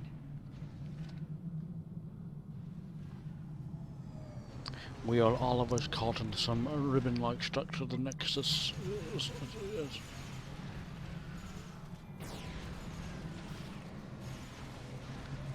When I was watching that Shatner documentary today, you know, the captains, and he would go around and you know, interviewing the other captains of Star Trek and all that. But there was this one moment when Shatner was in Patrick Stewart's house, sitting in a chair talking about like Patrick Stewart's stuff or whatever. But then he turns the conversation onto himself, like you know Shatner does, and Patrick Stewart looks like he's about to fall asleep. I don't know if it was intentional or whatnot, but it looked funny. It's like he says, "Will this man shut up?" Same thing you're saying right now while watching this.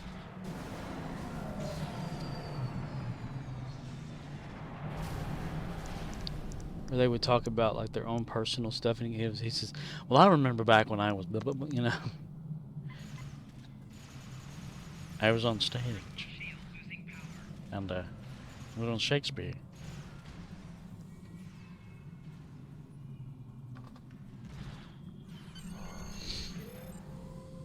Fire.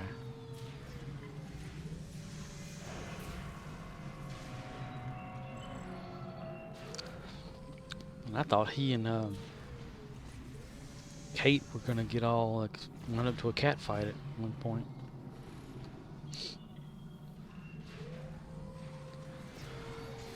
Like the over talking of one another. But it wasn't a bad thing, it was just them talking.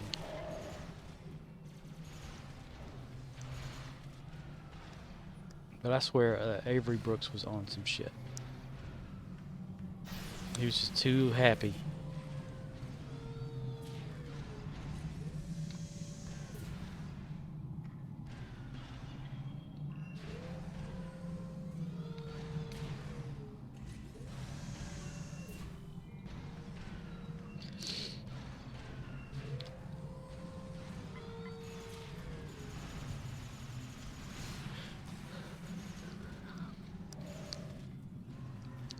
I need to go back and find that Invasion Iowa that Shatner did way back in a few years ago. Well, it's been more than a few, probably 20, 15 to 20 years ago.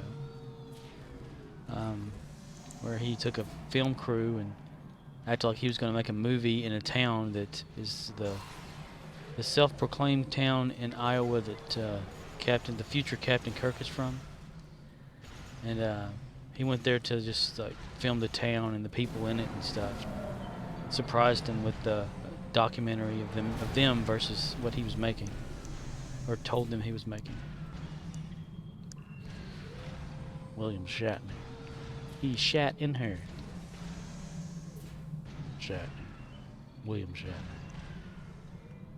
Beers.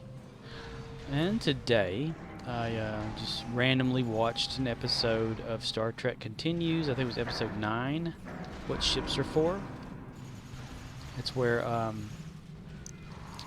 the Enterprise crew go to a planet of a civilization that wants to join the Federation, so the Federation can help them, like, treat them for an illness that's happening to them on their planet.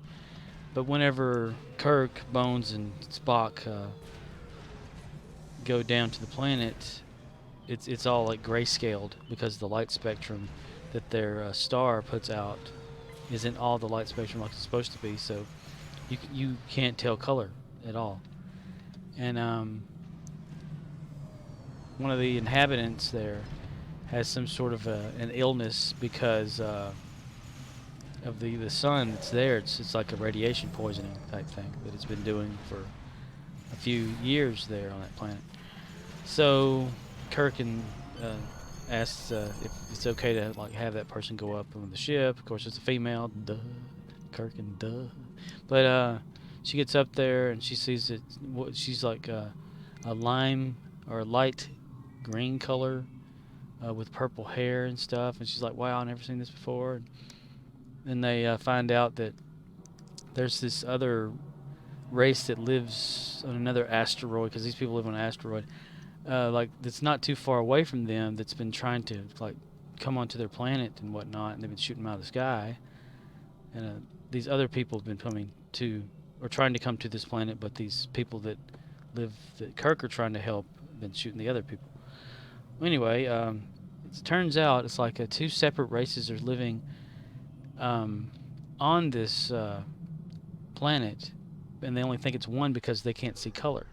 But whenever they fix the color spectrum or whatever and the poisoning that's happening, color shows up to this planet, and it's like these more of a red-skinned aliens and these green-skinned aliens, and they've been at war, but they never knew the colors or whatever. It's one of those default Trek things, but it's pretty interesting.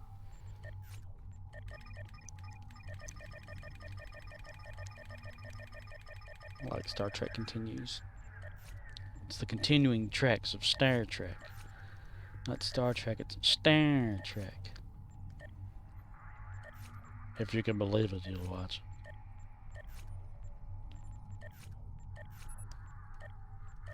There was a glare up there. Boy, Scott Bakula, he was all excited whenever he was being interviewed by Shatner. He's talked about Quantum Leap. Then in 4.5 years, he only had 5 days off. That sucks. Did I not do Admiralty for... I already did that. That's right. That's right. That's right.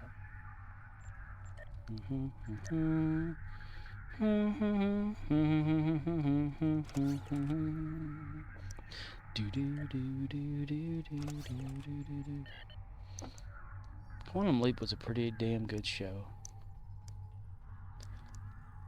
Theorizing that one can time travel within his own lifetime, Dr. Sam Beckett stepped into the Quantum Leap accelerator and vanished.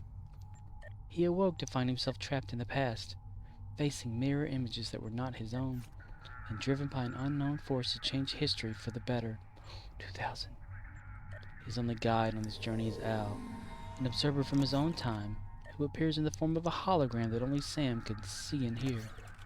And so Dr. Beckett finds himself leaping from life to life, striving to put right what once went wrong, and hoping that each time the next leap will be the leap home. Boom,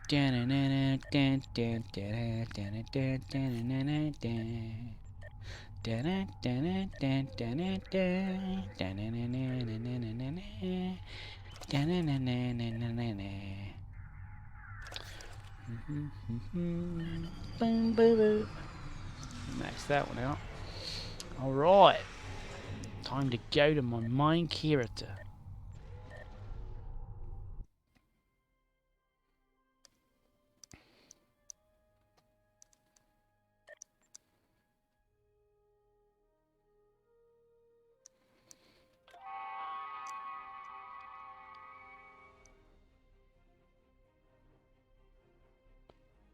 1, 2, buckle my shoe.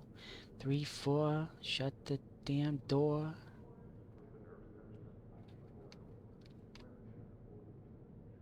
Listen here, mister. What are we doing here again? Why am I here? I don't know. It sure is. How do you know about me?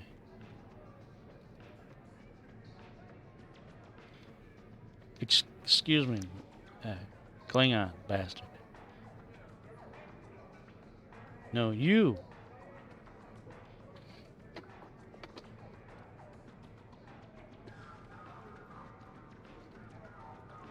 You are the bastard. You leave her out of this. Don't point at her, mister.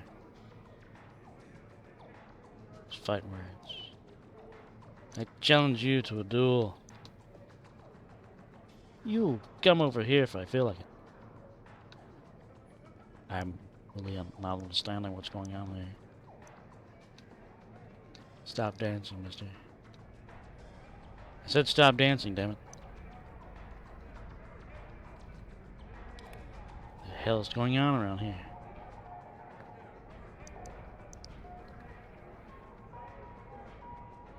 You've got problems, Lone Star. These problems you've got, though, could be contagious. You might want to go to the sick bay. I've got a doctor on my ship, Roy. He might be able to help you. If you want help. I don't understand. You got a problem. Stop dancing, mister.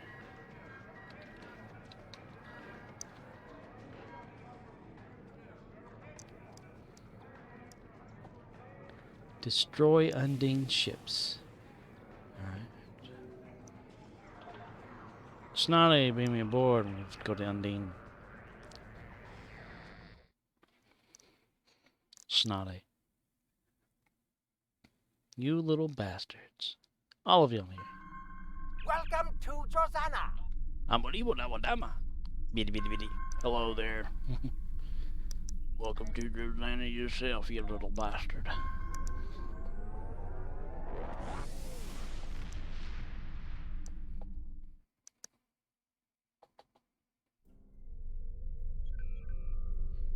Oh, I don't know what I'm to say. I'll say it anyway. I meant to do that, right, Laura? Dyson Sphere, engage. Warp 1, engage.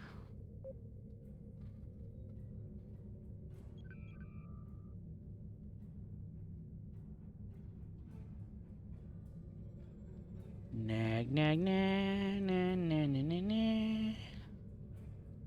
Kaboom.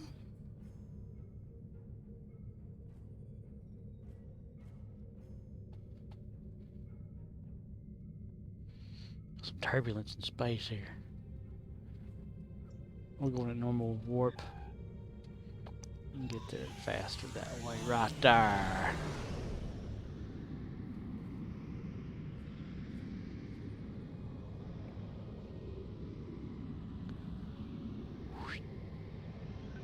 Oh, damn it. Oh, turning around, son.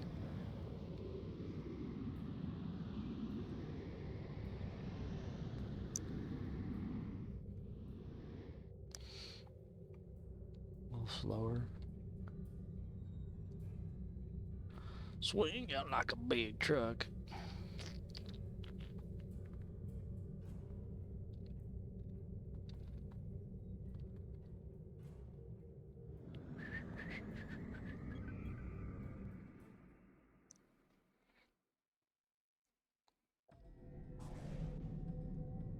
Mister.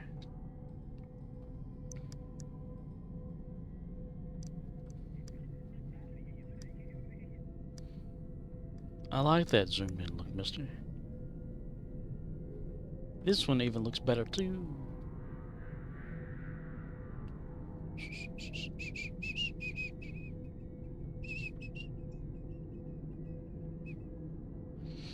Undine Ships 5, Space Battle Zone. Perry Mason says so. Madam, you're guilty. No, I'm not. You can't prove it. Okay, I did it. Here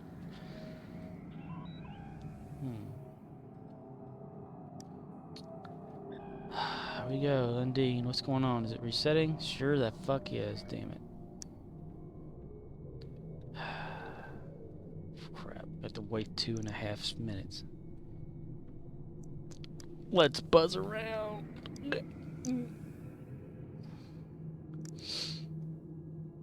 See how far down we can go.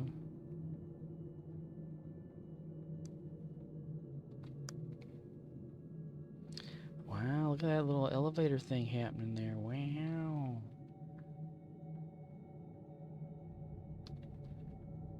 Hey, look, we're going forward like they do in the show. Whenever they're warping, they're like doing that. Their front end is down. Shh. Shh. Because it's never like straight. But it's always like shh. Beep, beep. Who got the keys to the Jeep? Vroom, vroom.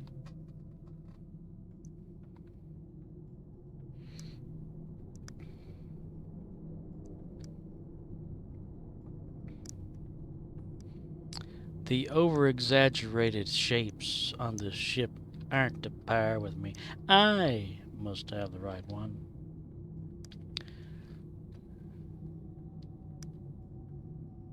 You've got me there, mister. Let's go catch the elevator. 1 minute remaining.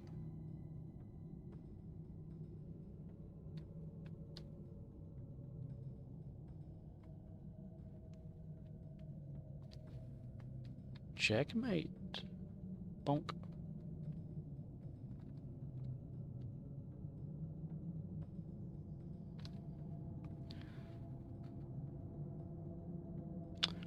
Oh, wow, wow, wow, wow, wow, wow.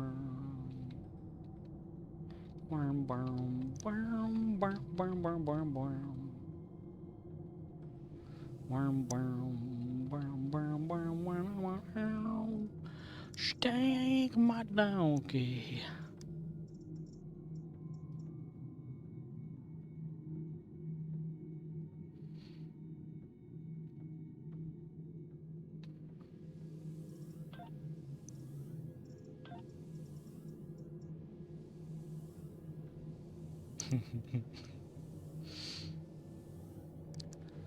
Undine have returned in full force. Get those rifts.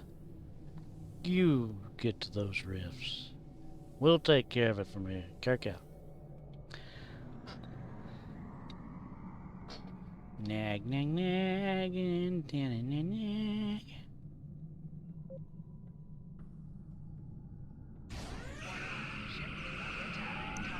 Ship is on top of attack. Not under attack. I am not under attack. I attack the enemy first. Kaboom! Exaggeration shot. We'll take you all on. My crew is successful at sabotaging themselves for the sake of the mission. All bridge personnel, quarters. Helm. Aye, sir.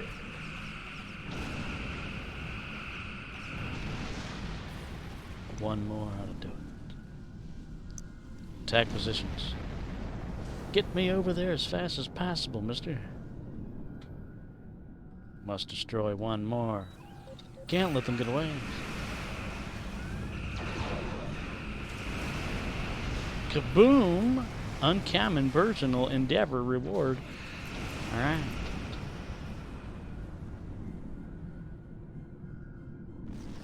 We may now run away.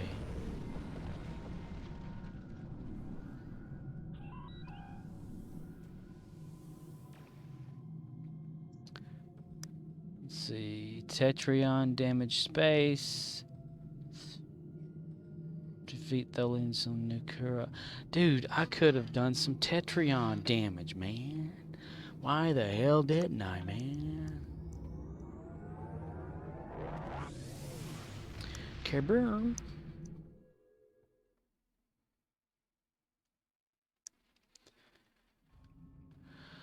Okay, first, let me collect that, just get it out of the way. Go to my crapper prize, Tetryon damage. Why are there unsaved changes? I don't know what needs saving. That doesn't make any damn sense. Put Archer over here.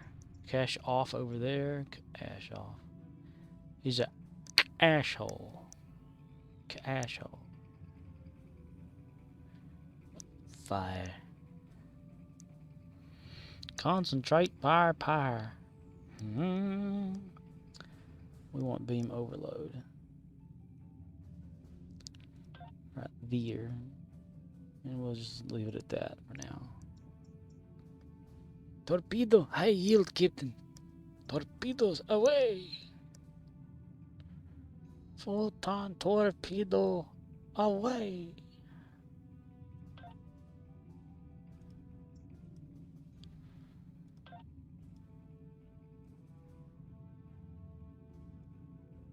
Attack pattern beta. I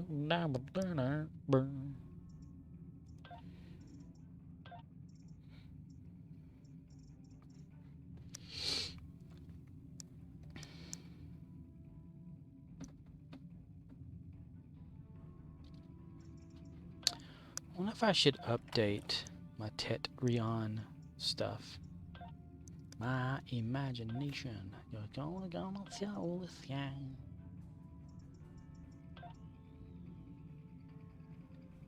Enhanced universal upgrade. Ultimate. Make it perfect. Odd ones. How much of whatever do I have? Let me do this. 500, buy one, submit offer. Be like, ting. What? Who? Huh? What you talking about, Willis? I feel like I need to update them anyway. Like these here for reals, yo.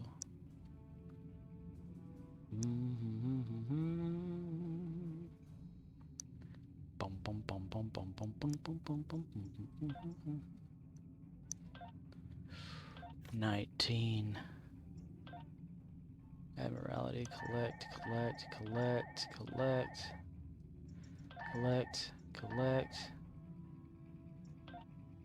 What would get out of that? We got a Volkswagen cruiser. Hello there, Volkswagen. How are you?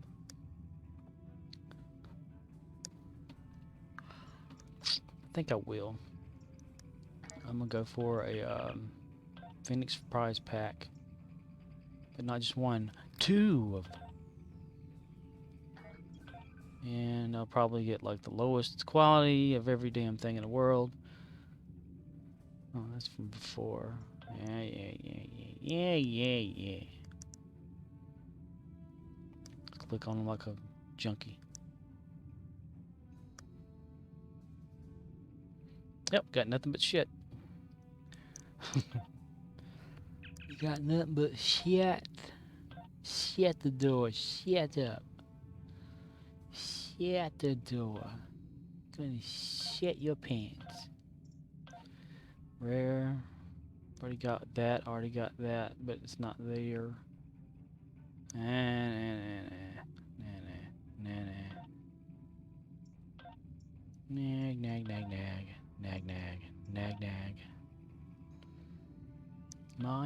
My goodness. Alright. What needs upgrading for reals, yo? This, yeah.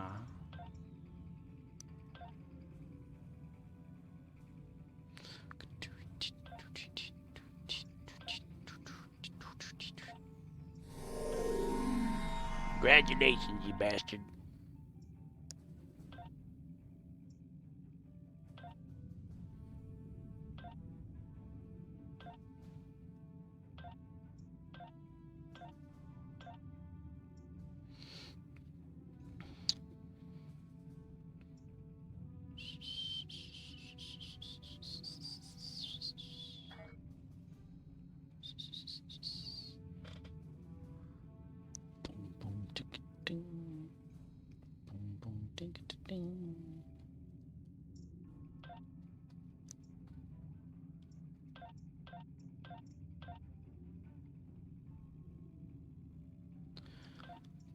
Hmm.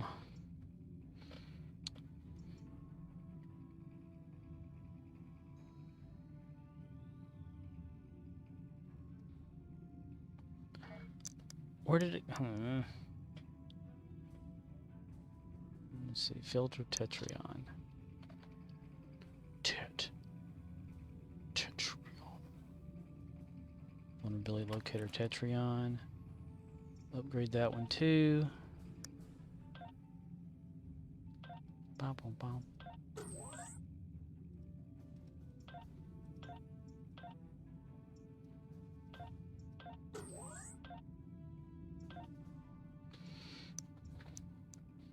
Okay. Just gonna upgrade them to that for now.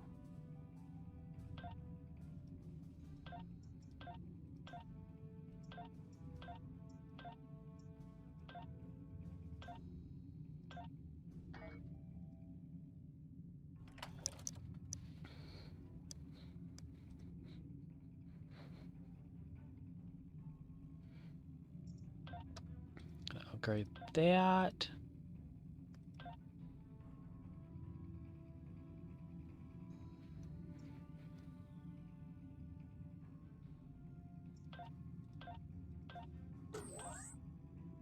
Nice. Piple. Nitle.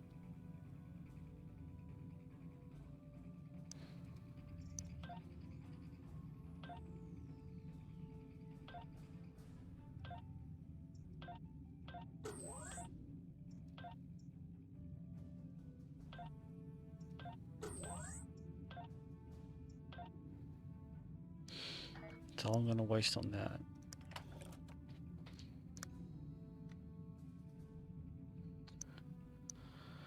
Okay. Let's go find something to shoot. Gotta love the Borg.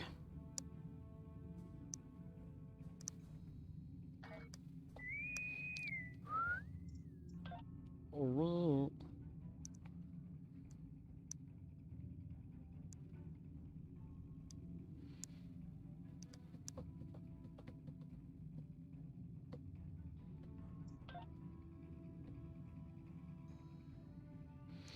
We might actually get one. Look at that. It's 11. That's what 3 million? I mean, not million. 1,000. 32. Okay, 3,208. Yeah, that should kick it up to a new perk. Vacation's over. Time to get back to work. Dilithium mine provisions needed. If you can contribute. Vacation's over. Time to get back to work. Dilithium mine provisions needed. If you can contribute. I need to change that message. Give it to me now. Yay, it finally did it when I clicked on something. From this time forward, your culture will adapt to service ours. No, it won't, mister. I highly doubt it, mister. I'll kick your ass and your names, all your hooker women names. You're damn right, mister. Shields failing. Rear shields failing. Right shields failing. Everybody failing. But we killed it, though. We killed the Borg. Shields have failed.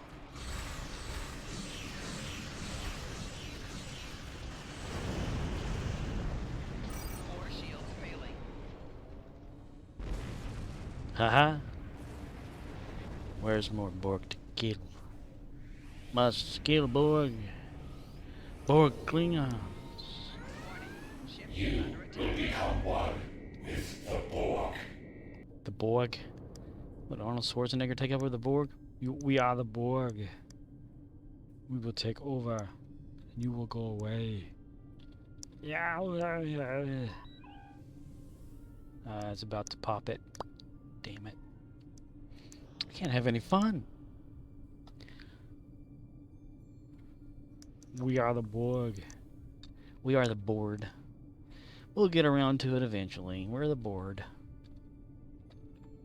Da, da, Resistance detected. Matrix 0, Da, 0, da. 4, 7, 8 of 10. Engaging now. Disarm your weapons.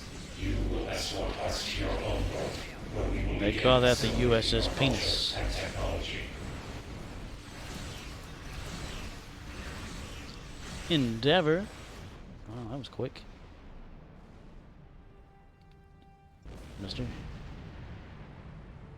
Fleet of course. Captain, we've defeated the commanding ship and driven off the Borg. We should report this to Starfleet Command immediately. Head warp factor 1.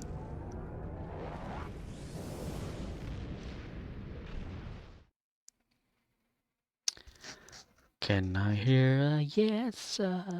No, you can't.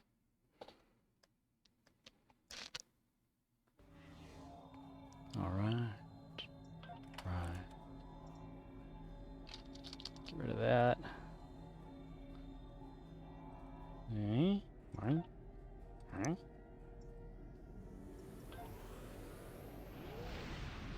Kaboom!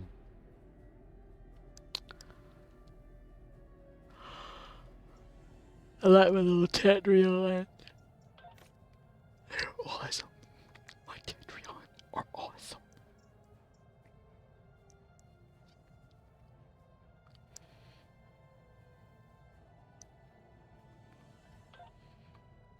Why are there savings that need to be changed? I don't understand. Empty tray configuration and duty officer save too. I don't get it, mister. Why don't I get it? Because I'm stupid. Alright, time to go defeat some Tholians.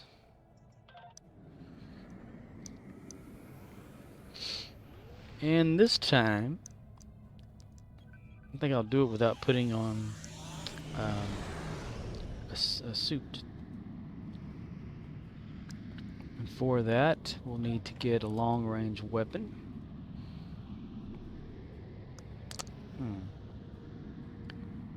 Snotty's got one.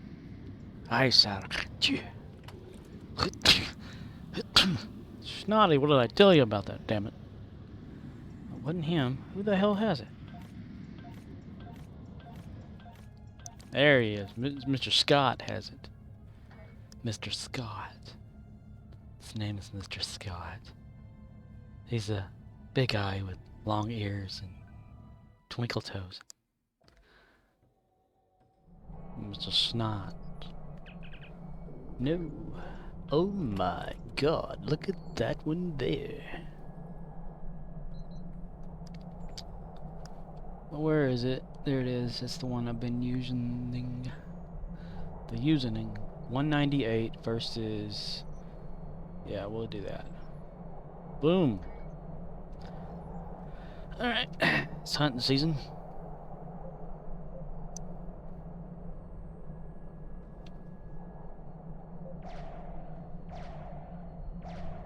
That's one. Fire.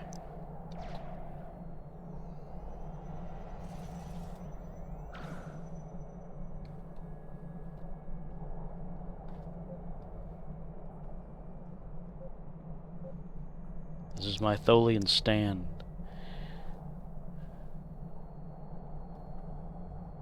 Oh, there's one. A sneaky little bastard. Thinks he can get away with it, does he? Huzzah!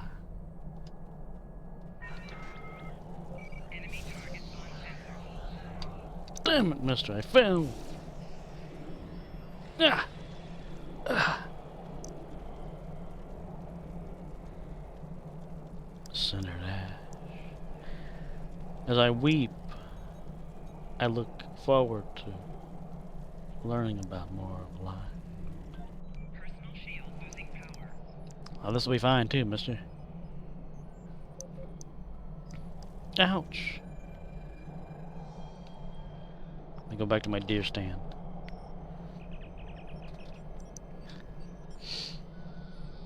Maybe I won't fall this time. I got a little overexcited. I wanted to take them all out at once. Huzzah! I'm back, bitches. Damn it! I did it again!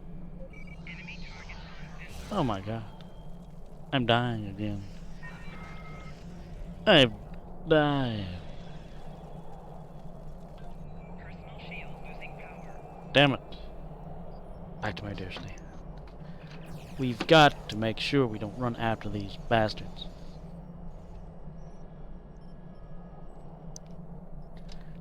Alright.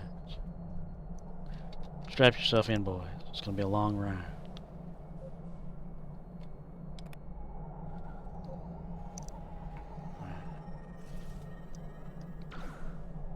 Damn it!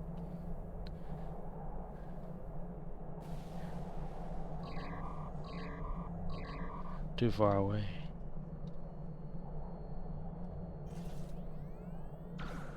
Got him.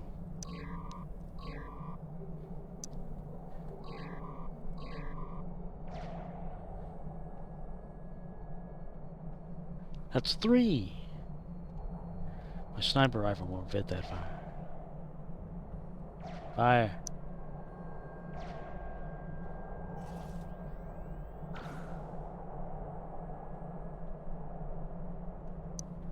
There's another one there.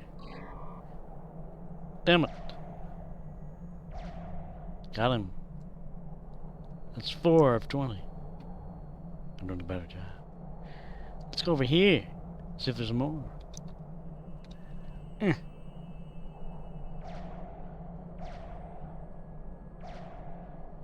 Damn it.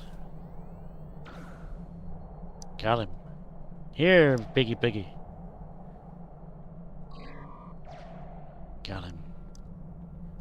This is how you go Tholian hunting without needing a mask.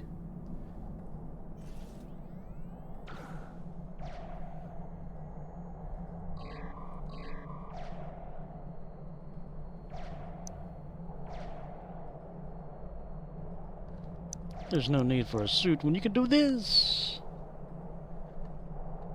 I'm hunting Tholians. Ha ha ha ha ha ha.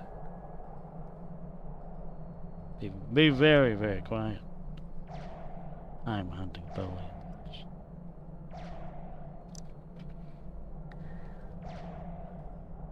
Bastards. Damn it, Snotty, I need the better rifle.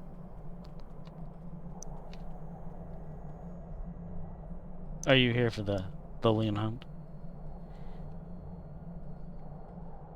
That's a Snot made me this powerful rifle.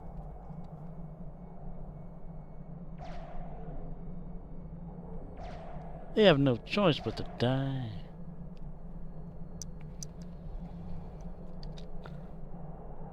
Fire.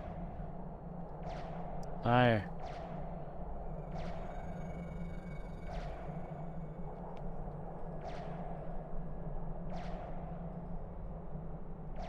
Thought you could get away, did you? 9 more to go, mister. Here we go. Take aim and fire. Fire! Gotcha.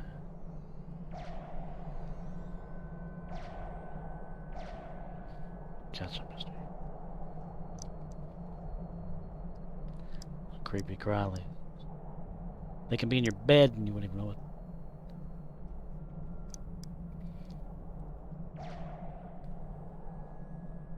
Look at him freaking out. It's like, where's that coming from? He doesn't realize I'm in its stand. It's Tholian hunting season.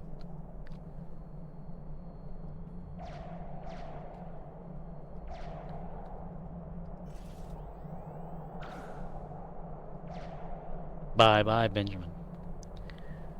Who's next? It's 6 more Tholians to kill. Just stand there and take it then, mister. Gotcha. Get him freaking out. 4 more.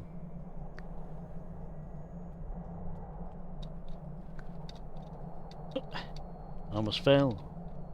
There we go. Shoot right for the head. Here we are. Got him. Knocked him back a good ways, too. This is alive. Sitting up here, shooting Tholians, winning. He's hiding. I get his leg. Damn it. He's healed. That's okay. I've got endurance. I could outlast them all. Fire. Fire! One more. I'll win in no time. Oh, let's put him in our sights. Ha! We knocked him back a good ways. He doesn't know where it came from. Let's try again. Got him again. We win! Yes.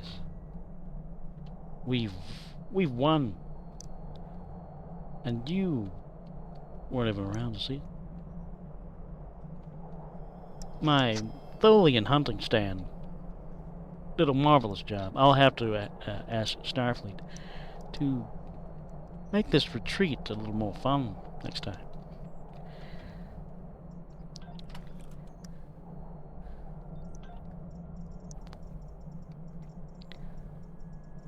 Mr. Scott, you can have your rifle back, son. She held up really good against the Tholians. Aye, sir. I'm happy you had fun with it. Where's my damn pistol? There's my weapon. You might want to go out there and do that too. Endeavor. Spin perk. It's the damage resistant beta ready something. Maximum shields. Disruptor. Yeah, we'll get that because I don't understand it. Okay. Yay.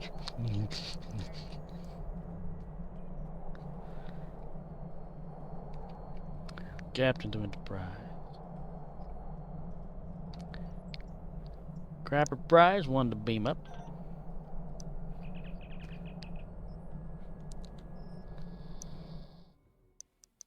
Tholian hunting season. Wabbit season. Duck season. Wabbit season. Duck season.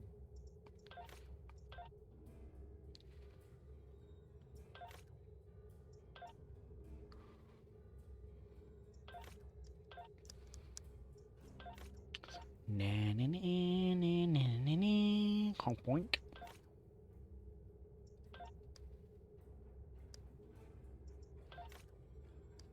Begin assignment. Hush, little baby, don't say a word. Papa's gonna buy you a mockingbird. And if that mockingbird don't sing, Papa's gonna buy you a new diamond ring, son. Ooh, 200. Does that say 2?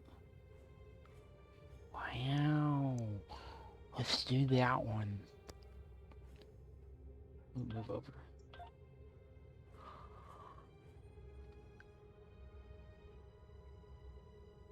See, 67, 72 is good. That. Yawn. And that one. Nope, need a better one. Gonna need me a better one to get through those woods. That ought to do it. That ought to do it right there, yeah. Another 40 and a 50. Look at that. Look at that right there. 70. 67. I need something with a whole lot of weight in the back. I need 40 or something. 43 and 57. Oh, all I need is 40 something. I'll do that, whatever. I wrote you, but you still ain't calling. I left my cell, my pager, and my home phone at the bottom.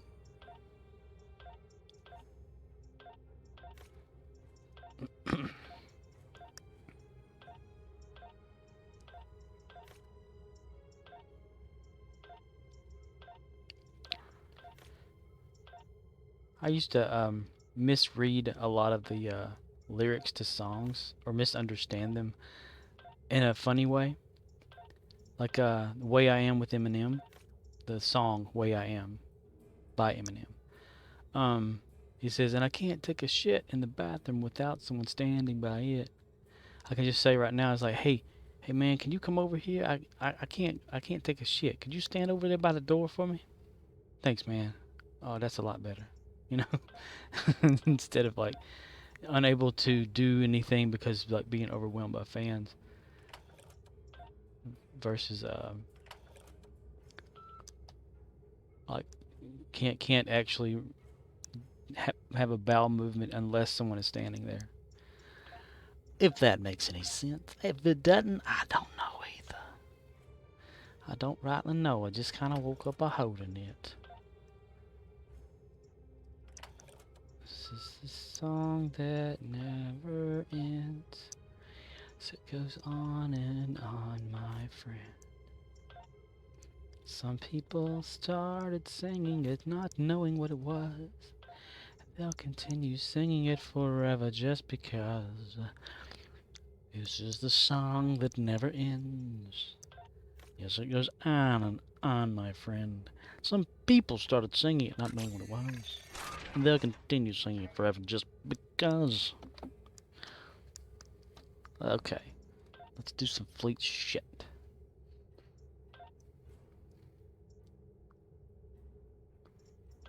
Damn.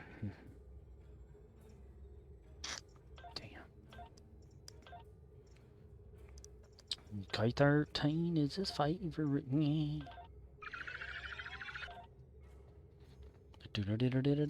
Punk punk.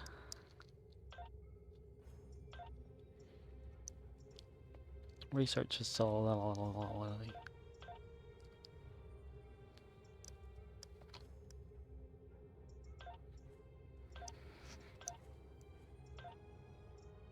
Nothing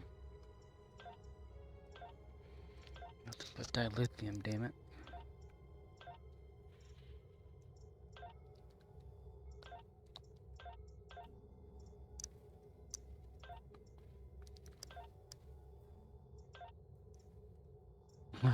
We made a cycle.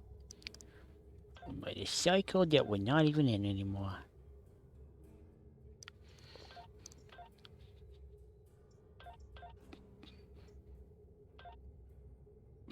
This fleet is dead. Dead fleet walking.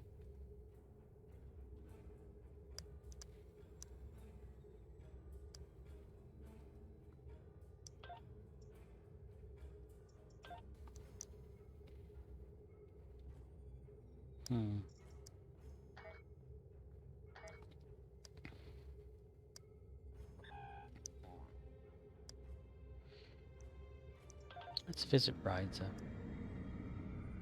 See if anybody's just there.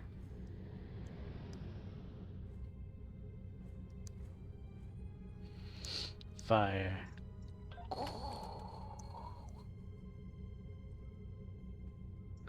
That way I can also deposit this.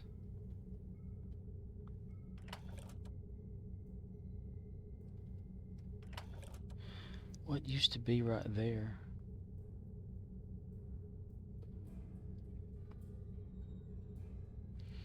The floor is lava.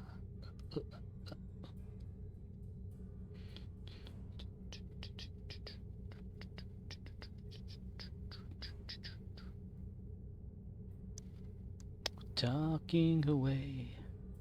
Ooh, I don't know what I'm to say. I'll say it anyway. Today's another day to find you. I'll shine away. Oh, I'll be coming for your love, okay? Hey, Risa, did you miss me?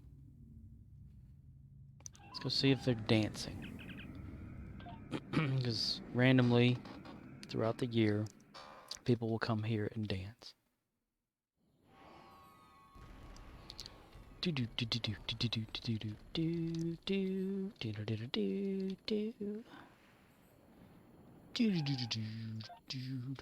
are 9 people on the map. There's us 3.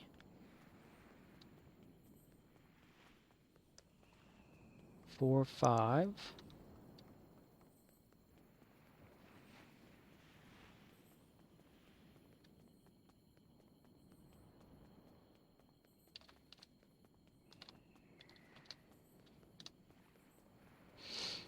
We've known each other for so long. Donk.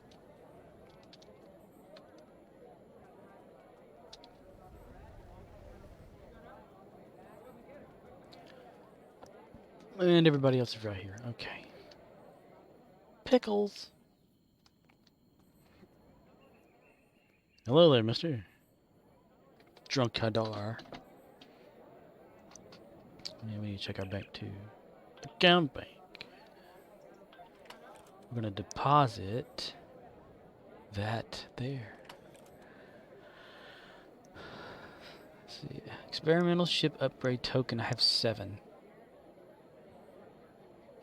Got a Klingon.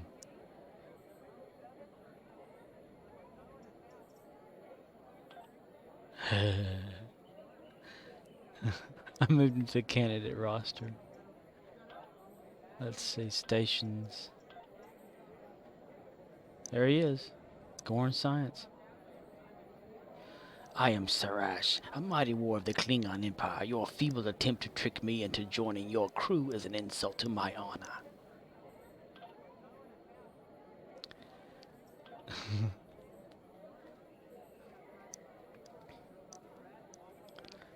Well, give us a manual then, mister. What do we need? Let's see, what is he? He's a tactical? Science. My science officers and stuff. Let's see if they need anything. Skills. They're multiplying. So let's fly run. Gotta shape up. Sonic disruption. That's Risa, I believe. Get that from Risa. Which is where I'm at right now. Not Neo. Neo. Let's get something right here, mister. I don't know about you. You don't know about me. And we don't know about cannot do without, can't do it without me. Create manual. Jam sensors, tricorder scan, charged particles, tachyon beam. There we are, mister. If you won't give us what we want to know, we will make a training manual out of you yet.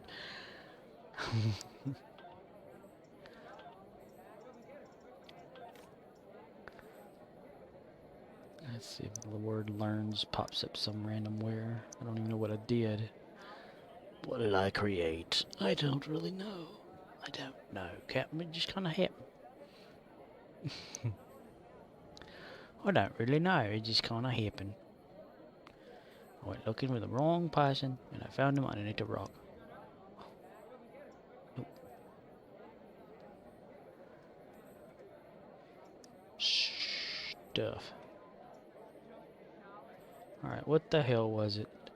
Somebody tell me what the hell I'm doing. I don't know. Okay, Stasis Field 2.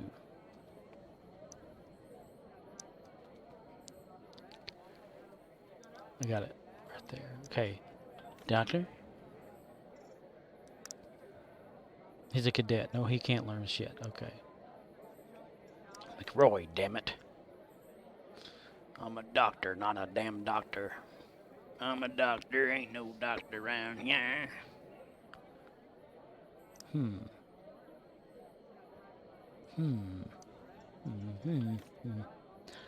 We'll teach Spock. Spock. Alright. Cleared out something.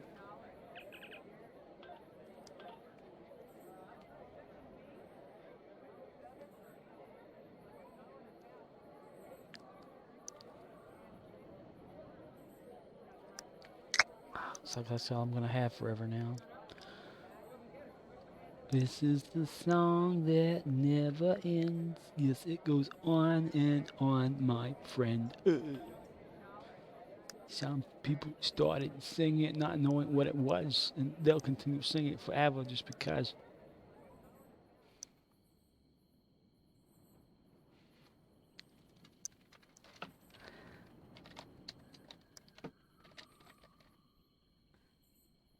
Pickles. Pull my finger. Oh my god. Hello? Try again.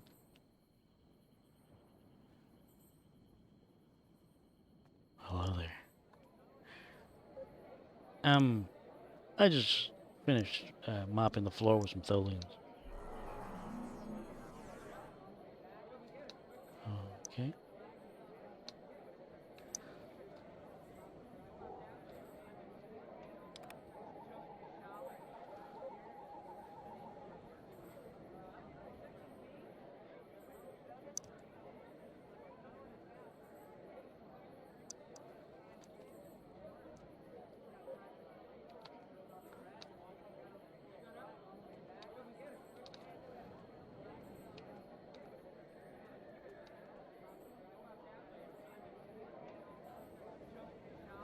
Oh yeah?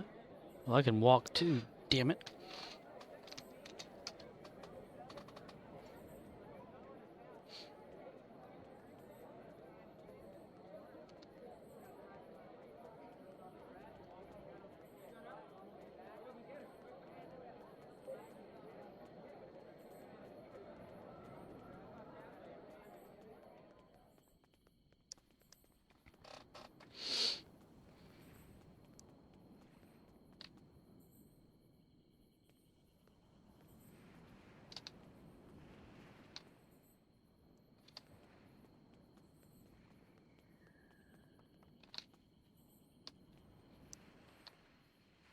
I don't know why we came to the transporter pad, but okay.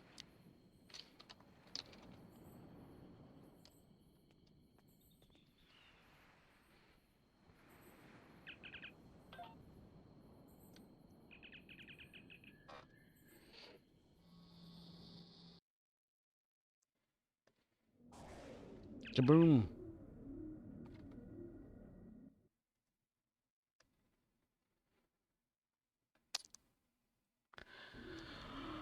All right. Let's depart the system, and we're gonna call it. We're gonna call it a night. About 'em. We was bored the whole time. The whole time we was playing, we was bored. There's nobody else out there to play with us. It's okay, because we needs to make this a friggin' fast night. I know it right now. Oh boy, oh boy, here we go. Phaser beam array, 32nd century. What is the 32nd century? Is that, let me look that up. Is that where we are in Discovery now?